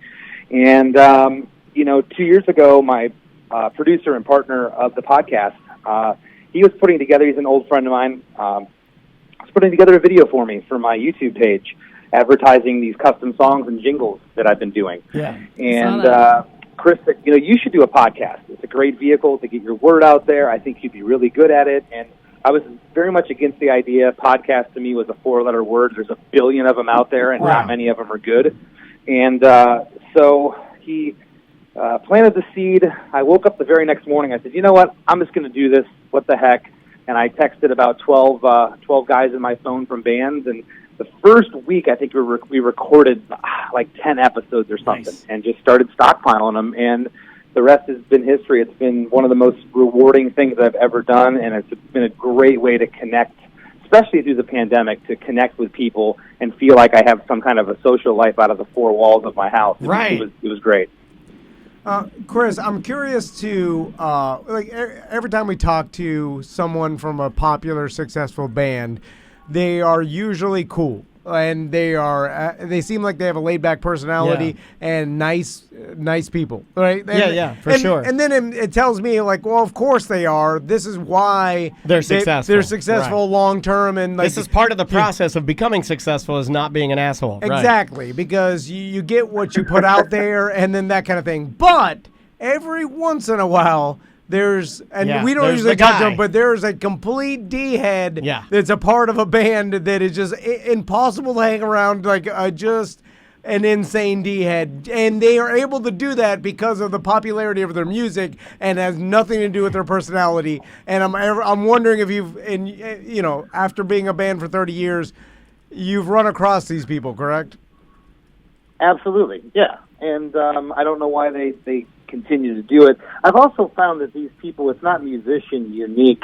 If these people were the local dentist, or if they were working at the car dealership, they'd still be an asshole. Yeah. So you're right. Same person, just different occupation. And I'm more fascinated with the D-heads just because it's so different from like my own personality. I'm just like, how are you able to go through your life just being an asshole to everybody? I'm jealous of it. Well, you guys also being in entertainment for as long as you have been, you would have a reason to be, I think, angry sometimes, right? Because I'm sure the number of times, especially when you were in the old blue Chevy van, I think it was, the 79 or whatever it was when you guys started, if you guys were still in that, the number of times that you were stiffed by a club owner, or when you had a band that, maybe was opening or whatever, take too long, and then you have to cut your set short or whatever. Like, there's tons of things that could happen. How do you guys keep yourself, or namely the members of the band, how do you guys keep yourself positive and in a space where you can continue to be positive and not fall into the trap of being like those other people? Well, I just think that I don't think we would have been a band this long if we sweat all the stuff along the way. There's everything. You get into the venue. It's funny to us. Our tour manager will come back to the bus and say, "Hey, they couldn't get any whiskey today," and we just laugh. It's like, oh, our whiskey's not here. There's some bands that would ruin the show. Yeah. And for us, it's like, it's bottled whiskey. They didn't bring it. Okay, next. There's all little things, and that's a silly example, but it could be something like, hey, we can't fly the backdrop today. Why? Because their light truss is too, their pole back there's too small to run this. It's like, you could let it ruin your day, or just say, like, okay, cool. We don't have a backdrop today. He's more like you than me. Yeah, that's what I'm hearing. Chris he's more like you than me, because I am ruin my day for the dumbest stuff. They're out of Diet Mountain Dew. Well, my day's ruined. I can't function now. There is some comedy about the people that throw gigantic fits That's and me. start destroying their. Well, I don't green destroy room. things. I just shut down. I get very quiet. I'm not going to destroy anything, but I'll just get real quiet and be like, well, I can't function. Chris, I'm curious to. Well, that's not to say that it doesn't happen. It certainly does. And I've read stuff too online where about me or one of the guys have been, they were jerks after a show. And right. Sometimes I walk out of a venue and I might have been battling a head cold. We've never missed a show as a band. The show always goes on. That's so I don't insane. care what you have. You got strep throat. You get on stage, you get through it, and you'll be walking back to the bus, and maybe someone, it's 25 degrees outside. You're in Rochester, New York in the winter, and they want an autograph right then, and you say, I'm sorry, I can't. Yeah. And that doesn't mean you're pompous or whatever, and whatever, you just chalk it up. At the end of the day, people a lot of times put you on a pedestal because you're a musician, and, at the end of the day, if you wanted my attention and I was working wherever, if I didn't feel good, I'm human, and I'm probably going to walk by you. Yeah. I mean, the idea of never missing a show that's a hell of a badge of honor that you guys have. And what's the closest you've come? Maybe can I ask that? Like, what's the closest you've come to having to scrap something? There's been stuff like inclement weather that we couldn't control. There was one time we couldn't get to a show, I think in Idaho, because they had closed the interstate due to inclement weather. And in Idaho, they have pretty bad weather. So if the roads are closed there, it's got to be bad enough to where their machinery and whatever, right. their road crews couldn't handle it. So, but no, I mean, we've gotten on stage, broken ribs, broken foot, people in casts, 102, 203 degree temperatures. And, the show must go on. That's been our motto since day one. I've gotten up there before with complete laryngitis. No word comes out of my mouth, and our bass player will say, hey, Chris doesn't have a voice tonight. We need you to be our voice. We had one of two choices. Either we show up and be level with you, and we get through the show, or we were to cancel tonight. And are you glad we're here? And people just go. And some of those shows have been the best. It happened one time in Columbus, Ohio. I'll never forget. We got a couple guys from the opening bands to sing a couple songs, and Roger covered for me, our bass player, and then the rest of the audience sang. And nobody was none the wiser. They were just happy that we played. Yeah, I mean, I guess it's all in how you take things. Man, who would have guessed that you'd call in today and I'd actually learn some lessons and grow up live on the air? My God. So, Chris, I'm curious, it may be just me because I'm a fan of the band, and I notice when I see a Less Than Jake T-shirt. Oh, you see a lot of them. I mean, we're Floridians. We see a lot of them. So, to me, you guys have sold an insane amount of merch throughout your time as a band. Yeah. Is that true, or is it just because I notice them more? I think it's probably a little of column A, a little of column B. We've always prided ourselves on being a merchandise band. We have tons of different stuff that we've attached our name to, and most of the time it's just because we think it's fun, like we've made dolls and we've made hats and belt buckles, and we've had companies that have put our band name and made their own beer and coffee. So we do things that are fun and keep it interesting for us, and then it bleeds over to the fans. And being around for 30 years and being from Florida, you would probably, especially hanging around the things that you guys do, musical events and whatnot, you're probably going to see a few Less Than Jake shirts. Yeah, tell us about your Patreon, the after party, and how people can subscribe and possibly be a part of that if they want to participate. Yeah, so that's called, it's actually, it's not Patreon, it's called Supporting Cast, which is along gotcha. the same line. Gotcha. It's along the same, Sorry about it's that. along the same lines as the Patreon. I think we went with them because they took a smaller cut, Nice. I believe. I need to check that out. And you can go to chrisdemakes.com, and that'll direct you to where you can sign up for the Supporting Cast. It's like $5 a month or $10 a month. The $5 a month gets you 2 bonus episodes.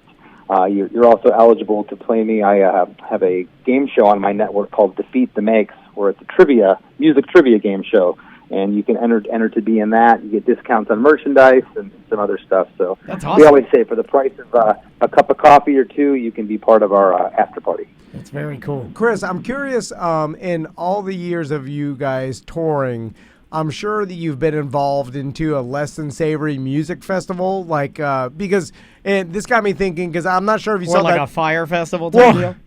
I'm not sure if you saw that documentary about the 99 Woodstock and how much of a a cluster F it was, and like how poorly it was put together, and the organizers like were negligent with so many different things. And like so for the band, like you guys don't know what you're showing. You get paid to do a music festival. You don't know who exactly is organizing or if they're doing a good job. I was wondering if you ever showed up to a music festival, you're like, oh my God, the conditions or this is terrible. They did it poorly.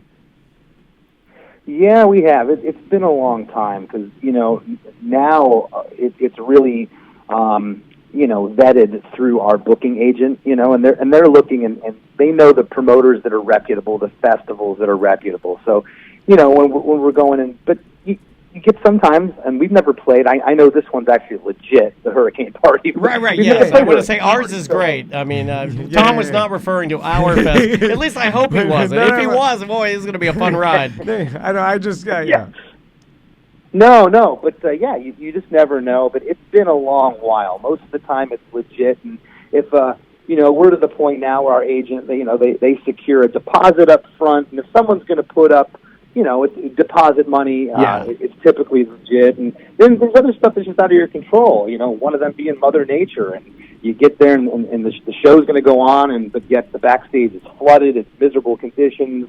That's not any fault of the festival. So it's been a while since we've had issues that were the festival's fault, and I'm thankful for it. Well, Chris, I'm curious that you guys have been a band for so long. I'm sure, like you said, like now. Your fans have kids and bring their kids to shows. I'm wondering, have any fans got super rich and then wanted you to play their birthday party? A private gig. Yeah. And then just threw like, here's $50,000, play my birthday party because I'm rich. My husband's name is Jake. Let's make this happen.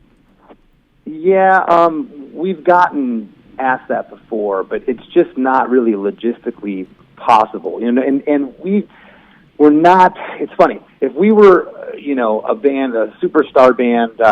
The Foo Fighters, they're not going to go play even for probably $1 million somewhere, unless it's a corporate party or something maybe they wanted to do. Our band, we can't command that type of figure, but we still have people. Our band and crew live all over the United States, so to do a proper show, we would need staging. They would have to provide a PA. And at the end of the day, when we send just the initial numbers of flights and costs before we even get into a performance fee, that's scared off pretty much anyone that's ever asked that question. Right. So it's too much money. It's funny how no one thinks of we have to stay at hotels, and then I didn't think about that. It's like we have to fly here, and then we have a huge amount of equipment. We have to, I think most people think we're going to give them $3,000 and say you're on your own. It's funny. They're like, oh yeah, I have to rent a stage and get a professional backline lights, places I got a bucket of ice for them, so they're going to have a water to drink. This is $100,000 before you even start. So well, Chris. Yeah, no, like I said, it scares them off pretty quick, and that's just us being truthful. This is just how it is. These are costs that we incur every time we leave the house to go play a show. Yeah, for sure. I mean, it has to be fair. You can see Less Than Jake. They're going to be at the Hurricane Party this Saturday. It's Memorial Day weekend. Yeah, come on out. It's the best thing to do on Memorial Day weekend because you don't have to battle all the beach. Like, people go to the beach. Why are you doing that? To go there with 10,000 other people crammed in? Just come to downtown Sanford, get a little breeze. The historic Sanford L between the Weston Trading Company and Celery City. And we're really excited to see you, man. We'll see you on Saturday. Sounds good. I'm excited to be there, and thanks for talking to me. Oh, man, our pleasure, and take care. Safe travels. That is Chris DeMakes from Less Than Jake.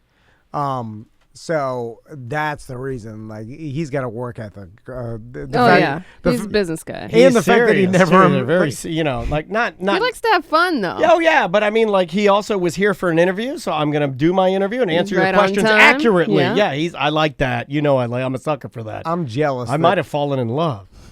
How was he able to? He's October 16th, 2016. No, dude, he's a savant. Yeah, he remembers dates like Rain Man for sure. I'm not joking. Listening to that interview, I was like, he remembers things from when they first started.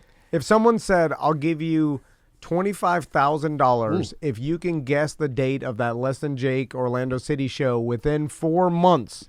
Within 4 months. I don't even know where I was. I couldn't. I wouldn't even got the year. 2016. I thought it was earlier than I was 2013. I don't know. I can't tell you who we had on the show last week in here. Hold on. Were we doing Friends? Hold on. Was it 2016? Now I'm doubting that because we were only. I trust him. I don't trust. Now, what if your you brain. look it up and it's wrong? You gonna call him back? We're calling him back. DeMakes. Hold on. Now that I put a money value on it. Now I'm $25,000. because we both started working with Orlando City as brand ambassador in 2013. I started in 2013. I started in 2014. I was 2013. So I think it was because I left the radio station in 2012. Yeah. So the end of 2013. Well, how long were we doing that? Only like were we doing 2 years? I couldn't tell you. Or 1 year? I have no idea. God I know damn there's it. pictures of us in the damn it. jerseys jumping in the air, and we're fatter than ever. If I was gonna put a date to it, so I started in 2014. That's when Tommy was born, and then 2015. I think it was 2015.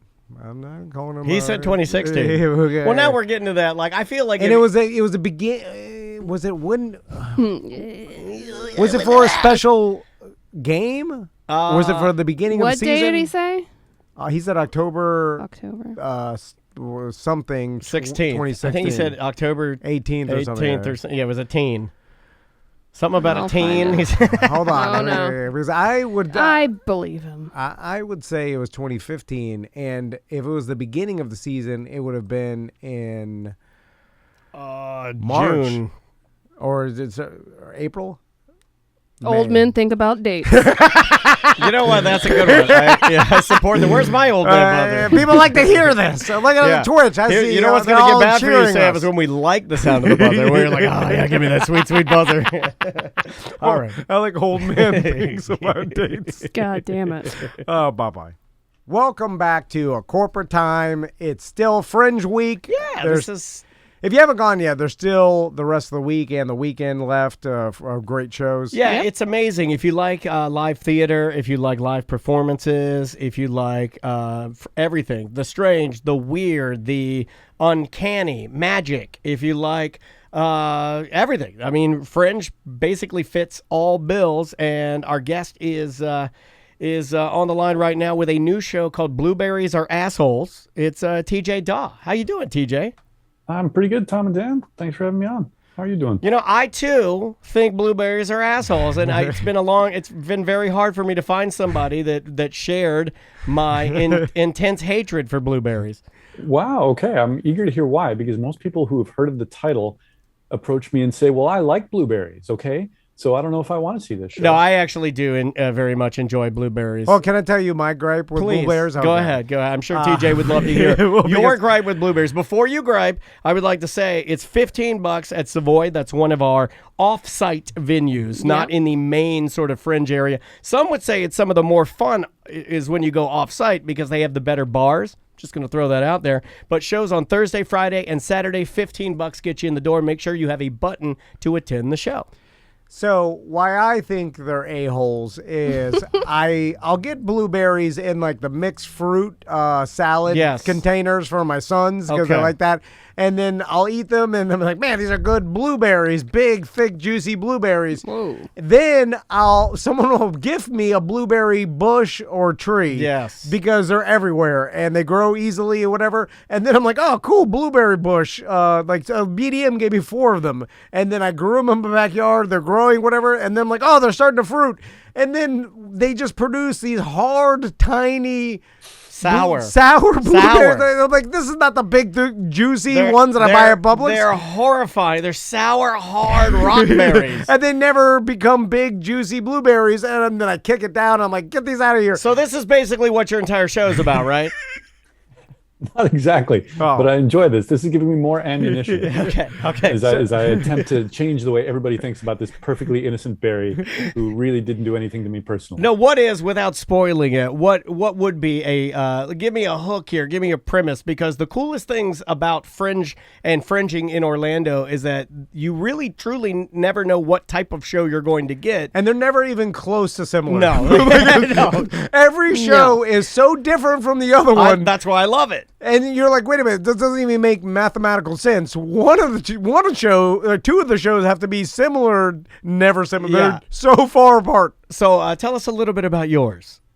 So my show, Blueberries Are Assholes, is not what I usually do. Usually I'm telling stories and usually about my own life. This one is a little different. I'm talking about all the weird things in life that we've just normalized. We think that life is normal, or that we think that all of these things that we do are normal. And if you stop and take a look at them, there's many elements that are absolutely bizarre. And I concentrate on the areas of food, the human body, and the English language. There are many inconsistencies in these things. So I point these out and kind of, I don't say these words, but kind of what's the deal with. Mm-hmm. Yeah.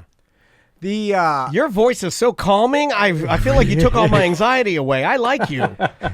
Yeah, the audience is nice and calm and sometimes in a coma by the end of the show. No, you really have like a character voice. Like, man, sometimes I listen to people and I just sonically, I'm like, oh, I love this person's voice. So TJ, give us an example, because I like these type of things, because I too agree that like what we do as a society is bizarre. But we never take the time to analyze it at all. Like we see what like other cultures do, and we're like, that's weird, and then it's normal to them, and it's like, what you're doing is weird. Right. What we're all doing is bizarre. Look at our holidays. Look at our work like schedules. Yeah, a lot of customs. We get hung up on how weird customs are sometimes. We work way too much, and we don't even have to. Yeah. Like we work 40 hours a week. Who said that was the right amount of time? That's too much. TJ, were there any things that you couldn't include? I mean, like, I would imagine when you were writing this that you probably had an abundance of things that would fit your criteria, no? Well, I'm looking for things that are universal. So things that are cross-cultural. Now, there's a few things that aren't. Like, one of the things I talk about in the show is the fact that we say bless you when somebody sneezes. They don't necessarily say that, or translation of that. Tom hates that. He hates you. TJ hates it. TJ, I refuse to say bless you. I've done this for the past 20 years. My wife hates it. TJ should have never brought it up. When someone sneezes in front of me, I just say silent, and then my wife gets mad. She's like, "What?" This is why me and Tom are friends. Yeah. I do not say bless so you. When I sneeze in our studio right here, I'll sneeze, and it'll be dead silence, and I will think to myself, nobody loves me. That's what I think. I'm like, well, obviously no one wants me to live. That could be Corona. It could be anything. What do they bless you for? I don't know. First, I don't believe in God. What do you have, a demon in your skull? Now TJ, look what you've done. Skull demon. You had a sneeze. Who cares? So do you know why people say bless you? Do you know how that originated? I feel like we looked it up before. Yeah. I'm going to guess. I think it was because like some Black Plague era where if you sneeze, people are like, oh, he's got it. He's and dying. they're He's like, got the consumption, or the rats bit his toes or something. Yeah. It's kind of like a Godspeed, sir. You are on a fast-paced train to death because you're going to die. It's even less logical than that. Oh. Once upon a time, there was a cultural-wide belief that when you sneezed, your soul exited your body for just a couple of seconds, and the devil could beat you to the punch, sneak up your nostrils, and take up residence inside your body. So we say bless you to literally cock block the devil. Well, that's crazy. And we're still doing it. And if you don't do it, you're rude. Exactly. It's so weird. This is your show. We found your show, Tom. Oh, TJ, do you do a podcast? I would listen to a podcast about this. It's just you telling. What is it? It's not about this. It's about something radically different. It's about how different personality types show up in the movies. Oh, like all the different archetypes, like when you're watching a movie, how like they're almost like cookie cutter versions of or examples of each other in other movies?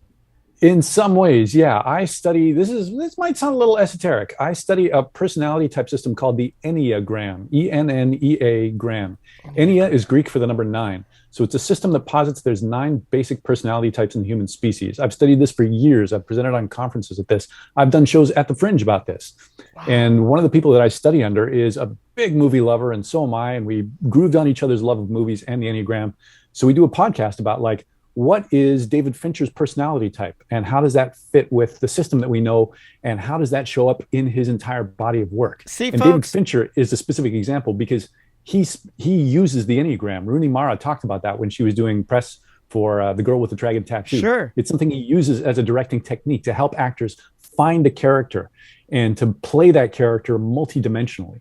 This is just a sliver of what you get at Fringe. Like you get hyper intelligent people telling things that you're not going to find like in normal places. That's really cool, man. And again, and rips about sneezing. Yeah, and rips about sneezing. The show is called Blueberries Are A-Holes. I'll just say that so we're not titillating for our radio audience because sometimes they don't like us to use the full word back to back. Well, TJ, you're a smart person. You can tell he's got books behind him. People that have books behind them in their Zoom calls, smart people. How do you not drive yourself crazy by looking around at how many dumb people are just surrounded by idiots, running things, doing things? Do you just have to ignore it? Do you laugh at it? Do you get mad? Like, there's nothing you could do, so why worry about it? Tell me, TJ.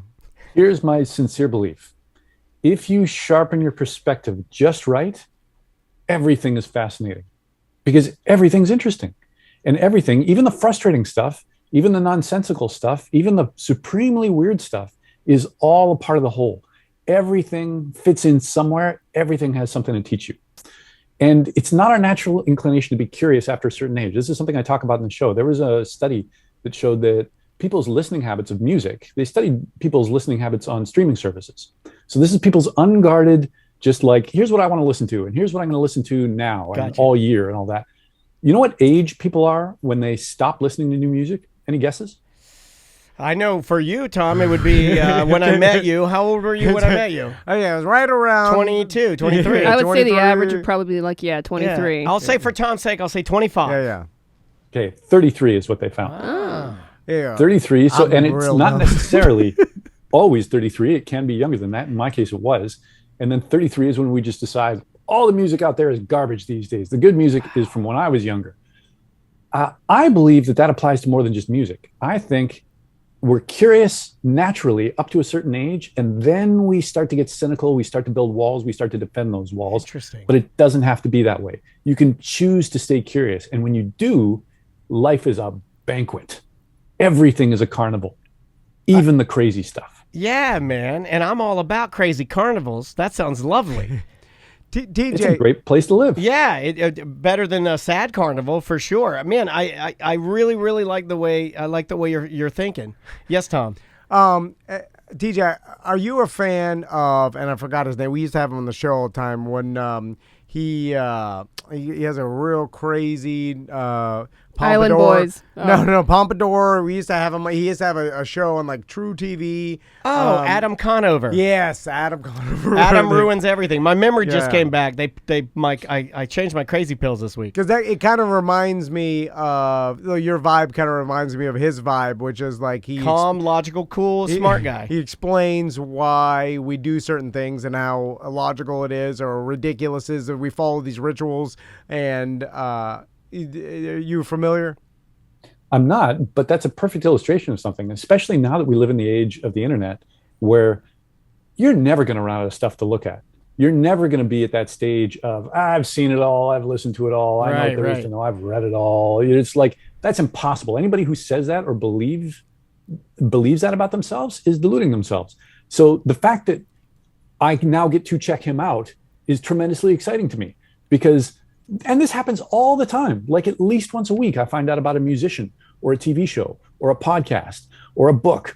And it's often somebody with a vast body of work. And once I look into it, it's like, this person's amazing. How have I not heard of them till now? And now I get to run through this vast field that they inhabit and that they have opened up for me and for anybody who cares to look. And what a gift that is. Yeah. What a great time to be alive. I love your vibe, man. And were you always the type of person since like even being an adolescent or a young child, were you always curious and like, because right now that what I'm like, the vibe I'm getting off of you now is like, look at how inspired this guy is about life. He's living life to the fullest and I should do the same thing. So I see what you're doing here and I really like it, but you say, no, you were not inherently like that? I was alienated and closed off and cynical. I was inclined to dismiss the world and think people are superficial. Wow. Anything that people are into is bad. It's garbage. I'm going to be doing my own thing, reading books nobody cares about, listening to music nobody else So he's like is you, Tom. into. So this is you now. No, this is him now. This is my business partner, Tom, now. How do you become enlightened? We have gotten to this place now, and I hate that we're here, but we make a joke every day about how he quote, hates fun or hates, oh, you don't like fun. It is joy. It's everything everybody does frustrates me. I mean, I know we have limited time here, and Why are you obviously doing that? we want everybody to go see your show. Blueberries are a-holes, $15 at Savoy. Get your tickets Thursday, Friday, Saturday. Make sure you get a button first. You need one. But how do we help Tom enjoy fun? Okay, so here's two different avenues that worked for me, not necessarily going to work for everybody. One was the Enneagram. One was learning about my personality type, which isn't a matter of saying, here's who you are, and that's that. It's more a matter of, here's how you sabotage yourself. Here's how you tell yourself stories that don't necessarily serve you. And here's what you can do about that. So you can catch yourself in the act when you start doing your characteristic self-sabotaging thing. It doesn't happen overnight, but after a while, if you keep at it, you start noticing like, oh yeah, I'm kind of getting in my own way. And do I want to do that? Is that actually helping me? That's one way to do it. Okay. And then another way, again, this isn't necessarily legal in a lot of places, but you can find it if you know who to ask. Yeah. Psychedelic therapy. No. That is Therapy again. How many times do people have to tell you? This is where you there, take the ecstasy or the tiny mushroom. I'm microdosing Yes, mushrooms, and yes. I'm getting back rubs. I need. Okay. So drugs. Well, let's talk about under guidance, and that coupled with talk therapy with somebody who really knows what they're doing. So I'm not talking about like doing a whole shitload of mushrooms with your friends and going to a carnival. Sure. It's that it can actually take you the wrong direction. Right. But if you do it with guidance of somebody who understands the territory, so that the dark stuff that comes up, because that's often what happens and that's what it's for, there's somebody there to catch you when you fall. You can discover incredible things about yourself. And then when you come out of it, your perception is cleansed. And then you start noticing things like, why do we say bless you? Isn't that odd? Why do we even sneeze? Isn't that funny that we explode waste material out of our faces and scream, and that we all think that that's normal? Yeah. Isn't that bizarre and hilarious that we all just do that and then go about our day, or witness somebody else doing that and then speak this ancient incantation to stop the devil from going up their nose and think that that's normal? Like suddenly the world is cleansed and it's hilarious and full of wonder. And you just realize, I've spent too much of my life being grumpy and cynical and turning my back on it. I would like to experience this because every moment of life is a gift. Does that help at all, Tom? Well, I've been thinking about psychedelic, mushroom. Well, before this interview, like I'm on salvia and you're on ayahuasca right now, I believe. So it seems like anybody who does ayahuasca or like DMT or like microdose mushrooms therapy, and like they all ketamine have treatments. They all have positive things to say about it and take something positive out of it, especially with a doctor mostly, and or professional. It doesn't necessarily have to be a doctor, I guess. And I haven't heard anything. You would think that with everything you're going to hear a percentage of negative, but you don't hear it really. I hear mostly positive. I've never heard very negative. rare. Yeah, it's very rare you hear negative. That's a rare thing, right? I've heard negative when people self-diagnose and do it themselves. Freak out. Yeah, that's different. But I've never heard negative when they're like, oh, I went to this person and this person knows it and they're knowledgeable and they guided me through it. Have you heard anything negative, TJ? Yeah, if people do it recreationally, or there are some people out there who claim to be practitioners, but they haven't done the work. Mm. So if somebody wants to do this, I would say two things. One, if at all possible, go with a referral. Go with somebody you know and trust, has worked with and recommended. And then secondly, check that person or that institution out for yourself and keep your BS detector on full blast. Gotcha. And don't look for what you want to hear. Look for, do I trust this person? Do I feel safe right now? Because if I do this with them, I'm going to be extremely vulnerable. And if they have that sense of wisdom and safety and goodness, that basic decency to them, then yes, okay, I'm willing to entrust them with who I am and learn from them. Because that's really what it's about. It's not about partying. It's not about like, I'm going to have a wild psychedelic adventure. Quite often what it involves is I'm going to dig deep into myself and I'm going to pull out some of the most difficult and painful experiences of my past, but I'm going to do it with curiosity and compassion. And if I can do that, I can find what that thing actually has to teach me. And if it's pain that I've been holding on to, I can maybe let it go. I can finally resolve this thing that's been somewhere trapped inside me, maybe since I was a little kid. Yeah. Oh my God. TJ, I so want to see your show, and Sam, we don't have enough time to hit all the shows. Like it'd be impossible for so many shows. us to hit the show. And now I definitely want to see your show. Are you married? That's a personal question. Yeah, my God. Well, I mean, just start yelling that at our new friend TJ. Because I started imagining myself, you know, in a relationship with TJ, and how wonderful it would be because he's so logical and calm. Yo, me and TJ. you guys would be we the just best. sit there. I mean, You guys want You to drive him insane. we've been complaining. Let's go about, back and finish Mad Men, and you guys would be so calm. Look at these people dancing. What is that? That's weird behavior. You mean the old black couple? Yeah, I've seen that commercial. Just everybody does such weird things that. But the problem is when I tell my wife this, TJ, she's like, she always gets mad. She's like, can't you just shut up for 1 second and enjoy life? You're gonna analyze everything. You're the weirdo. You're crazy. Anyway, Go take your mushrooms. she gets mad at me anytime I make observations about people's behavior or. Well, it's because you usually crap all over them. Well, It's not just observations. Well, they're doing insane things for no reason. There it is. Okay, well, how was that not? I mean, Well, give us I'm one. saying the truth. Why don't you give an example of something you've said that your wife disliked, because we have limited time, and then allow TJ everything. to be like the judge, and he can weigh in on it maybe. I don't know. You ever seen the movie Sanctum? How he kills his dad at the end? I complained about that for an hour straight, and then finally. Yeah, well, movies aren't. They're movies. No, I know, but What's your opinion on movies, TJ? Yeah, I Yeah, complained. but it's like anybody has any type of hobby, he craps all over. Why do you do that? It's like, people Okay. just enjoy it. I have one. People enjoy paddle boards, and for the love of God, Tom cannot figure out why people enjoy paddle boards or even kayaks. I'll throw that one in there too. Do you have any opinion on kayaks or paddle boards, TJ? Not per se, but let me just throw this in. I'm not married, but my girlfriend and I have been together for more than a decade, so may as well be married. Like Yeah, the framework that you're talking about. Totally. And there was a sea change. I can't exactly describe when it happened with me, but I get it. You know, like I was one of the worst people for just cynically dismissing interests of people that I don't share. And by extension, dismissing those people as wholesale. Right. And then at some point I switched from why would anybody be into that to why would people be into that? It's a difference between condemnation and curiosity. Because if somebody's into something that I just do not get and don't relate to, again, that's a puzzle. And there is an answer. So it's just a matter of like, can I unlock that? And something that my girlfriend and I spend a lot of time having conversations about with movies as well. Like, let's say there's a movie that has a plot twist that we don't particularly like, or a performance we don't particularly like, whatever. That ends up being the source of a discussion of like, why do you think they made that choice? And if we were involved in making this, what's the better choice that you would have made or that I would have made?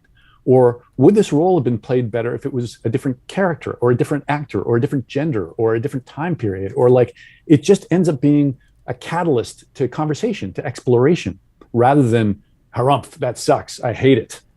And by extension, the world sucks, and I hate the world. Oh, we're there. We are the Harumph That Sucks podcast. Yeah, we're those guys. But TJ, what if when you search for the answer, when you find it, the answer is frustrating because then it's like, well, the answer is no answer. I just like it. Well, at some point you have to accept what's being told to you as the truth, right? Yeah. What if you're like, these people like kayaking, they don't even know why. Then that frustrates me more. Yeah. And then it's like, well, you have to have a reason, right? And they're like, I don't know really why I like this. I think this is the show for you, man. I'm like, do you like the water? Do you like the breeze? Do you like the birds? Tell me. I'm constantly trying to find the answer, and usually doesn't satisfy my curiosity. So in that case, I would also look into, because you know your opinion of other people kayaking isn't going to have any difference on whether they continue to kayak or not. But the two big things that I would imagine people like out of kayaking, one is being in nature, two is being in their body. And the fact that that presses your buttons, that people spend so much time doing that and have so much satisfaction doing that, if it was me with that frustration, that would also be an invitation to say, would it benefit me to spend more time in my body? What is my relationship with my body? Do I like to exercise at all? And same with nature. Do I like being in nature? Does nature intimidate me or frustrate me or bore me in some way? Is there any value to nature? And what are my attitudes about it? Like, what's my history with that? So what he's saying is you fancy yourself A lot of enjoying work, nature, but the frustration from the kayakers has proven to all of us that you really and truly you dislike nature and you're very uncomfortable in your disgusting body. That's what I heard. Well, TJ, it's been a pleasure talking to you. I'd like to plug your podcast one more time. I'm going to check it out. I wrote it down. It's called the Enneagram in a Movie podcast. And there's 2 seasons that have gone up. I'm the co-host of season 2 and the upcoming season 3. And in season 3, we look at Marvel movies and then a bunch of just one-off movies. Very it's cool. Super fun to do. And if you don't mind, I just like also Please. to plug another show that's playing at the Fringe, Please. which I co-wrote and co-directed. It's called 6 Chick Flicks.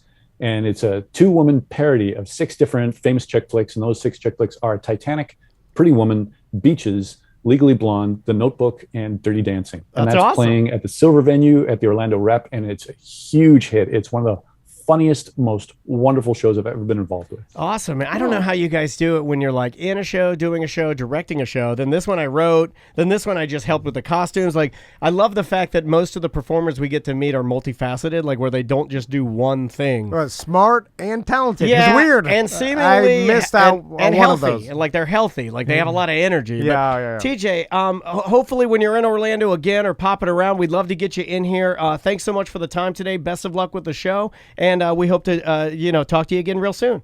Love to come back. Thank you so much for having me on. It's been a joy. All right, man. Take Thanks, care. TJ. Be good. That is TJ Dawe. Blueberries are a-holes. You can see it at Savoy Thursday, Friday, and Saturday because Fringe is not quite done yet.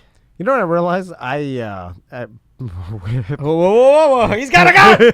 I didn't know what you were going to do. Boy, that guy, he was a smarty pants, right? Yeah, he was. I paint myself in a poor light do. to our guests. You do. Like, I wonder what they think. And then we they pile leave. They're on. like, that guy. You'll paint yourself in a poor light, and then I'm like, yes, he is like that. I don't help at all. Yeah. And then I never talk to him after to say No. like, hey, I'm just having around. I'm not quite that dysfunctional. You know? It's just that. That's it. That's the only. Well, we know this is the only time you're honest is on the show. Yeah, you're like the guy that like Yeah, without you lie and are awkward and quiet when Yeah. we're not on the show. you're like the guy without even being prompted. Like a guest walks in here and sits on our couch, and you're like, "Hey, you know I'm not an alcoholic, right?" You're like that guy. I just wonder Oh, what we their have somebody opinion- outside. Uh-oh. There's somebody outside the door. We'll be right back. Oh, he has a gun. Welcome back to A Corporate Time. Yep. She's going to be at the Orlando Improv, theimprovorlando.com for tickets. Yes, sir. Only one show on Thursday, so make sure you go to see her. We haven't talked to her in a while. Cindy Kaza is on the line. How you doing, Cindy? I'm doing great. It's nice to hear from you guys. Yeah, it's good to hear from you too. I mean, a lot. Like, what is new in the? I mean, like, you're still a medium. We know that. There's no change in that. That's going to be with you forever. Yeah. But I still follow you on Instagram. I'll comment, now and again. But when I'm looking, I see that most of the time you're doing like a lot of TV stuff, right? Yeah, it's been super fun. So over the last few years, I've been doing a lot of TV stuff. I did 2 seasons of a show called The Holzer Files, which you can find on Discovery Plus. I filmed 4 2-hour specials with Travel Channel and Discovery Plus. There's still a few that are coming out this year. And then I have a new show coming out towards the end of this year. So there's a lot of stuff to watch for anybody interested. It's all Discovery Plus and Travel Channel. So it's been super fun. And I just really started getting back out on the road again after, COVID. Yeah. So I'm super excited to be back in Florida. Well, that's awesome. Hey, and congratulations on all the cool new shows because I've seen you taping that stuff. And I know you've been dabbling in TV for a long time, but it's really cool to see the show stuff like really get picked up. Yeah, thanks so much. Yeah, I mean, it's been a fun ride, and it's like, I think the first pilot I ever had was in 2013, and that never came to be. But, it's taken a while to get here, but it's been such a fun journey, and I know when people say it's not about the destination, it's the journey, and it's really true. I mean, it's, so I'm super grateful. Yeah. Cindy, I'm curious because big media companies and big production companies film stuff all the time and then never use it. Or you never know what happens to it because it's just like they're so big that there's like waste and it drives me crazy because I'm like, at least put it out. Like, what? Where is it? Yeah. There's tons of stuff and like really famous pilots that have never made it to air. Like one that I'm thinking of, Jack Black has a pilot that he did where he is like a crime fighter and Owen Wilson is the voice of like a motorcycle or something, and you'll never see it, but it's out there. Yeah, just put it out. So, Cindy, I'm curious to how many times have you filmed something and then thought to yourself, like 2 years later, like, hey, wonder whatever happened with that? Like it just never aired or whatever. Yeah, with pilots, like, okay, we're making this pilot in the hopes that the show will get picked up to series, and I think I filmed. Let's see, like 3 pilots that never went anywhere. And it's just kind of one of those things where you just accept its fate. Like when they're like, it's a no-go, you're like, well, that's never going to see the light of day. But yeah, I mean, it's like I have a friend who's an actress, and this is a crazy story, but it's probably more common than not. But she filmed an entire series, like 12 episodes, and then the writer's strike happened, and then nothing aired. Like, it just totally got wiped. So can you imagine, like, filming a whole series, 12 episodes, and it doesn't see the light of day? But it's just like how Hollywood is, you know? It's crazy. You just got to know that going in. Yeah. Because you think that they would do something with it because it exists. It's like it's on film somewhere, like it's on some database, and it's like it may have even been edited already. It's like figure out some way to release it. They had to test it, so it's definitely edited because they probably put it in front of a test audience. Oh yeah, and they spend a lot of money to do pilots. But wouldn't it be cool if there was like, I don't know, once a year they just had like a festival of just watching pilots that never went anywhere? I mean, I would go. or just like a website, or like something like you think they can monetize it their own way, or like if Peacock just had a section of their app. Well, they might be doing this now because there are a lot of shows that are only on Peacock, and I wonder if that's just their B material. And they're not saying that because it wouldn't be smart to say that, right? It wouldn't be smart to say these are not our good shows. But if they make it web exclusive, that's just a nice way of saying not as good as TV. Maybe I don't know if they're doing that. I don't know. I think it's changing though. Like there's some really great shows that are on streaming that are better than what we're finding on TV, and it's like everybody in the industry has basically accepted the fact that like things are going streaming. Like that's the way. It's the future. You know, so you see all these new streaming apps like Discovery Plus, which, you know, I'm part of Discovery Networks, but they just started a streaming app, and Discovery just bought Warner. So there's all these mergers happening, and I think, like, look, I don't know, don't quote me on this, but word on the street is something like Discovery Plus and HBO Max are going to become one streaming service. So, I mean, it's happening. Wow. So you're going to see, and we already are seeing, like, all of these really amazing, you know, shows and movies that are just on streaming. That's awesome. You're at the Improv Thursday night. I was thinking about you during the pandemic and like with people, like, and a lot of sadness and a lot of like weird stuff happening, right? When you go around now and you're rolling back out a tour and you're back out there with the public, do you see a higher concentration of people that are reaching out to you and want you to like kind of communicate with their loved ones and stuff like that? Is it more than it would typically be? You know, honestly, it's. I think. I mean, the shows have been doing really well, the live events. Yeah. But I also haven't been on the road in a long time, and I also have had a lot of TV since then, right? So I can't say it's just because of COVID, but you know, I think. You know, during the pandemic, you know, I did a lot of teaching. So let me tell you what I discovered in the pandemic. Is I did a lot of teaching mediumship, and I was teaching a lot of like mediumship workshop for beginners.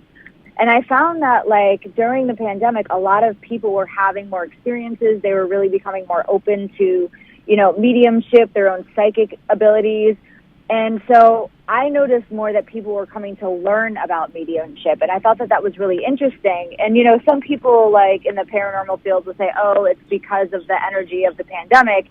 And I don't really agree with that. I think it's honestly because you know, maybe there's a piece of it, but I think it's because we were all forced to slow down. I mean, almost everybody was stopped in their tracks. Yeah. And, like, in that space, people just became more aware, or they had more time and became more interested and were having more experiences. So, you know, that was kind of a beautiful thing to experience in such a hard time, and people are tapping into their own stuff, you know? Yeah. Cindy, are you more perceptive than other human beings, do you think? Like, do you pick up on people's body language more than other people would? Like, as far as you could kind of tell when someone's lying or how someo's feeling, or they're uncomfortable. I'm just curious. Do you want her to tell you that I'm lying to you? No. I'm just curious if you have, it makes logical sense that you just be more perceptive than other people. Like I don't pick up on small details. You're at the all. anti of a medium. Yeah. Like I have no idea. You're an anti-medium. Yeah. Well, here's the thing. It's like there's a difference between psychic ability and mediumship. So psychics pick up on past, present, and future. Mediums communicate with things on the other side, with spirits on the other side, right? So all mediums have psychic ability. Not all psychics have the same level of mediumistic ability. So there is a little bit of a difference. So if you're actually tuning into somebody's energy that's in front of you, you're working psychically. If you're reading their body language, that's not necessarily psychic. That's what we get accused of. It's like called cold reading, right? Which is like not what I'm Are you doing. accusing her But, of that, you know, Tom? this- No, Are you accusing her of No, cold no, reading? No, I'm not. I'm not. You get the hell out of here. She's a warm reader. Dude, no. But no. This is I'm not saying that you are, but what happens is like sometimes when people are like, oh, a psychic, they're just reading your body language, they're reading the subtleties or whatever, right? So that happens. But what I will say is, as an empath, I'm somebody that can feel everybody else's emotions, That's me. including my own. Which, right? It's super confusing, right? So I'm an empath if for you're sure. In a room with, yeah, and it can be like a little bit overwhelming. So when you're in a room with people and you're standing across from somebody and you can feel, you're like, I don't really trust this person. It feels funny. Yeah, you are reading them, right? It's an intuitive experience. You're trusting your intuition. So, and that falls into the psychic category. So you're picking up on present, what's happening in the moment. There you go. The only reason I said this is because You're trying to get better at gambling, and you want to use Cindy's powers. There we go. I know how this works. I know I've done this show enough to know. How dare you? It's like a formula. It's like if we were on Rogan, I'd know like, you can't tell me that that's the way it goes, and then there'd be some meat involved, and then lifting, and then some sort of DMT. No, It's just a formula. You just follow the formula. If just one talent translated to other things in You life, want her to use her powers for bad, and you want her to help read the people you're gambling No, with. it was just like, Tyreek Hill, I he's knew a it. great wide receiver, but if you want him to run track, he could probably run a damn fast 40 as well, just Probably because run a damn fast 40. I'm just saying his talent can transcend just being a wide receiver to other, sports and like track and field. I'm just wondering if like your medium talent translates to other, like I could tell this guy's lying. If Like there's when any other. when you're at the bank and they're like, I'm sorry, I need my boss's approval. And you're like, this guy's lying. You're just some other. No, for sure. Right, you can pick up on stuff like that, absolutely, as a psychic. I think that personally, I'm a better medium than I am a psychic. I mean, because I just spend more time communicating with spirits, but like, definitely, like, you can sense things about people, and as a psychic, you can know things about people. You can know what happened in their past. You can know a lot of things, and it's like, sometimes it's kind of uncomfortable, because people will come for readings and they'll be like, is my husband cheating on me? And it's like, oh my God, I don't want to touch that with a 10-foot pole. And then he's like in the So you room have to, talking to you, right? And he's like, tell her. And kicking you under the table. He's like, tell her I'm not here. Like, I don't even want to be here. This is why I cheated on her. Hey, right. I've wondered that I'm about waiting for my girlfriend to turn into a ghost. I've wondered about the spirits that you communicate with. Are they shackled to you? Like, are they forced to communicate with you? Or do you... No, they're not shackled to me. They're not forced to communicate with me at all. Look, like, and this is just coming from my experience as a medium, right? Yeah. I mean, it's like the spirits have a choice as to whether or not they want to talk to me. And I don't think every spirit wants to talk to me, quite frankly, and it's just what it is. But I mean, I think honestly, working in comedy clubs has been such a gift, because initially I was like, oh my God, people are going to think this is weird. They're going to think that I'm a comedian, and then over the years, like, the spirits that come to me, they're hilarious. Like, they're funny. People are laughing. And so it's just like created this experience for people where like death is one of the hardest things that we deal with, losing a loved one, right? It's so difficult. But it's like they still have a sense of humor on the other side, and it's been so fun to like be able to bring that through to people in the living, and so they can see that their loved ones they're okay, they're laughing, they're still making fun of us from the other side. Could you put in a letter or a call to Bob Saget and ask him, because he died in Orlando, and we were, I know. and everybody told, like, it's a lie.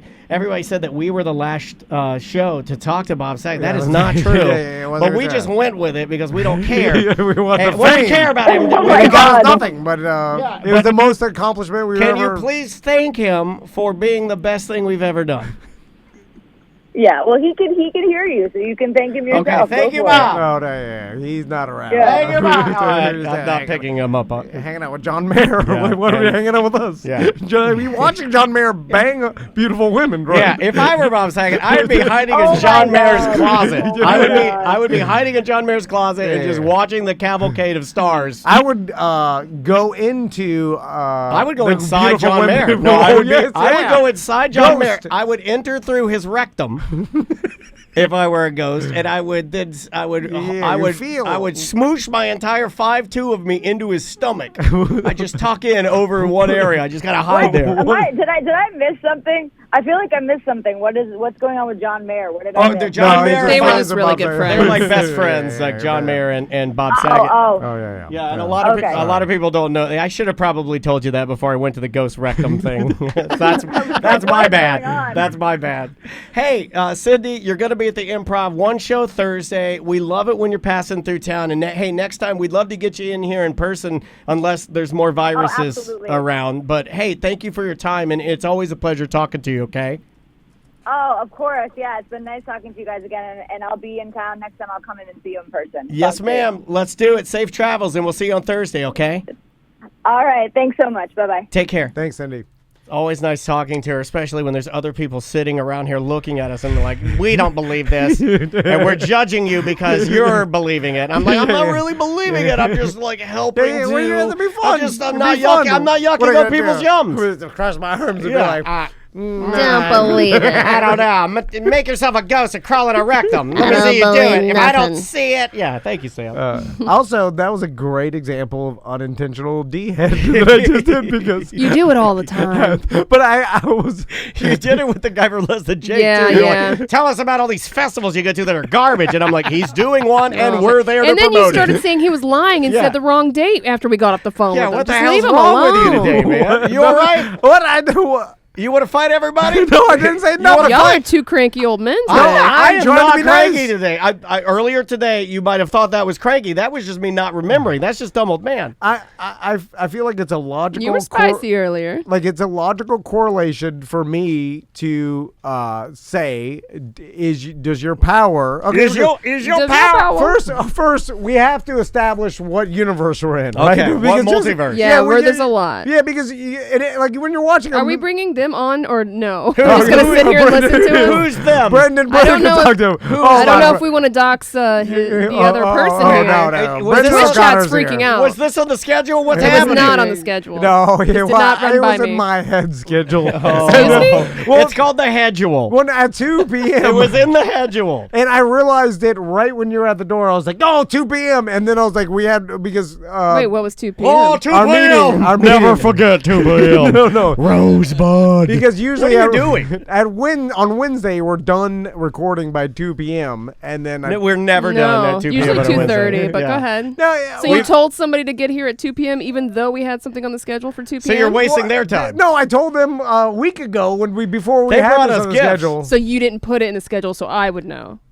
He hid Well, it from that you. is Oh, true. man. He hid it from you. Oh, Like, he hid man. it from you like he hides No. his drugs. I realized yesterday that we double booked something, and I didn't want to tell you because then I you're gonna be knew mad, it. like my knew- wife. He does that. He double And books then I all was the time, hoping that and Brendan. I yours- was like, Brendan will probably be 10 minutes late. We'll get Kaza. Brendan is never late. We'll get. He's never See, been Kaza. late. unintentional D-head again. You're saying he's going to be Yeah, late. you're blaming He's him. punctual. You're blaming our guest. No, I was like, it's a Wednesday. He's probably It's late Wednesday. He's probably late partying last night. Yeah, he loves to party. And then I was like, and then That guy's hungover. He's drunk in an alleyway somewhere. He'll never show up. He'll probably Jesus. blow off the meeting. He's never been professional. I feel like if you, Bungalower should call it the unreliable lower. if you could talk to ghosts, then you could probably tell if someone's lying, right? That's all I was asking. Right? But the That's not a huge leap. The chat room that they got it. The chat room was like, "See, he's trying to out her politely." I'm like, "Oh my I'm god, not. you were." No, You were politely telling her that what she does is what John Edwards. Where he just reads. Yeah, people. you were basically saying. So when you come to town, you're just gonna read people's body language, right, Cindy? That's what I heard. Well, I can't help it. I know you can't. I can't believe it. I know you can't. That's why I wasn't offended. I have to say it. I wasn't offended. But you need to apologize to Cindy, not me. She was offended. Yeah, she was. But I thought that she would just say she's like, yeah, when I come to town next, I'll be sure to stop by. Yeah, the two skeptical guys. I wasn't even being skeptical. Mr. Skeptical and Mr. Ghost Rectum. Great. I blame her because if I was her, blame the victim. If I was her, I'd be like, yeah, I can do that. Why not? Just say you can do anything. You already say you can talk to ghosts. You want her to lie about knowing if people can lie. If I had a nickel for the number of times I said, see, I blame her. I always blame her. Never him. Just go along with it. Be like, yeah, I can do that. Just say you can do anything if I ask you. Can you fly? Yeah, I can fly. Jesus Christ. We're living in this universe that we're not talking about. Just say it. Anyway, sorry. So is this, so Brendan and... I can't even say this gentleman's name because the chat room is so obsessed with his looks. They are nothing but sexual harassment. They're like, oh, look at Mr. What they call him, Library McHottie, or like they got all these inappropriate names for him and all these things. It's one of our point of contacts from OCLS.info. Well, not anymore. I don't. Right? Well, was, but I don't want to even say. I don't even want to say anything because it could get us into trouble. Don't say it. You know what? I'm not saying nothing anymore either. That's good for a podcast. I'm stopping the show. I'm quitting the show. No, I'm just going to cross my arms. And let's all do it together. Tell me. In solidarity. Say your stuff, and then we're out of here. All right. Bye-bye.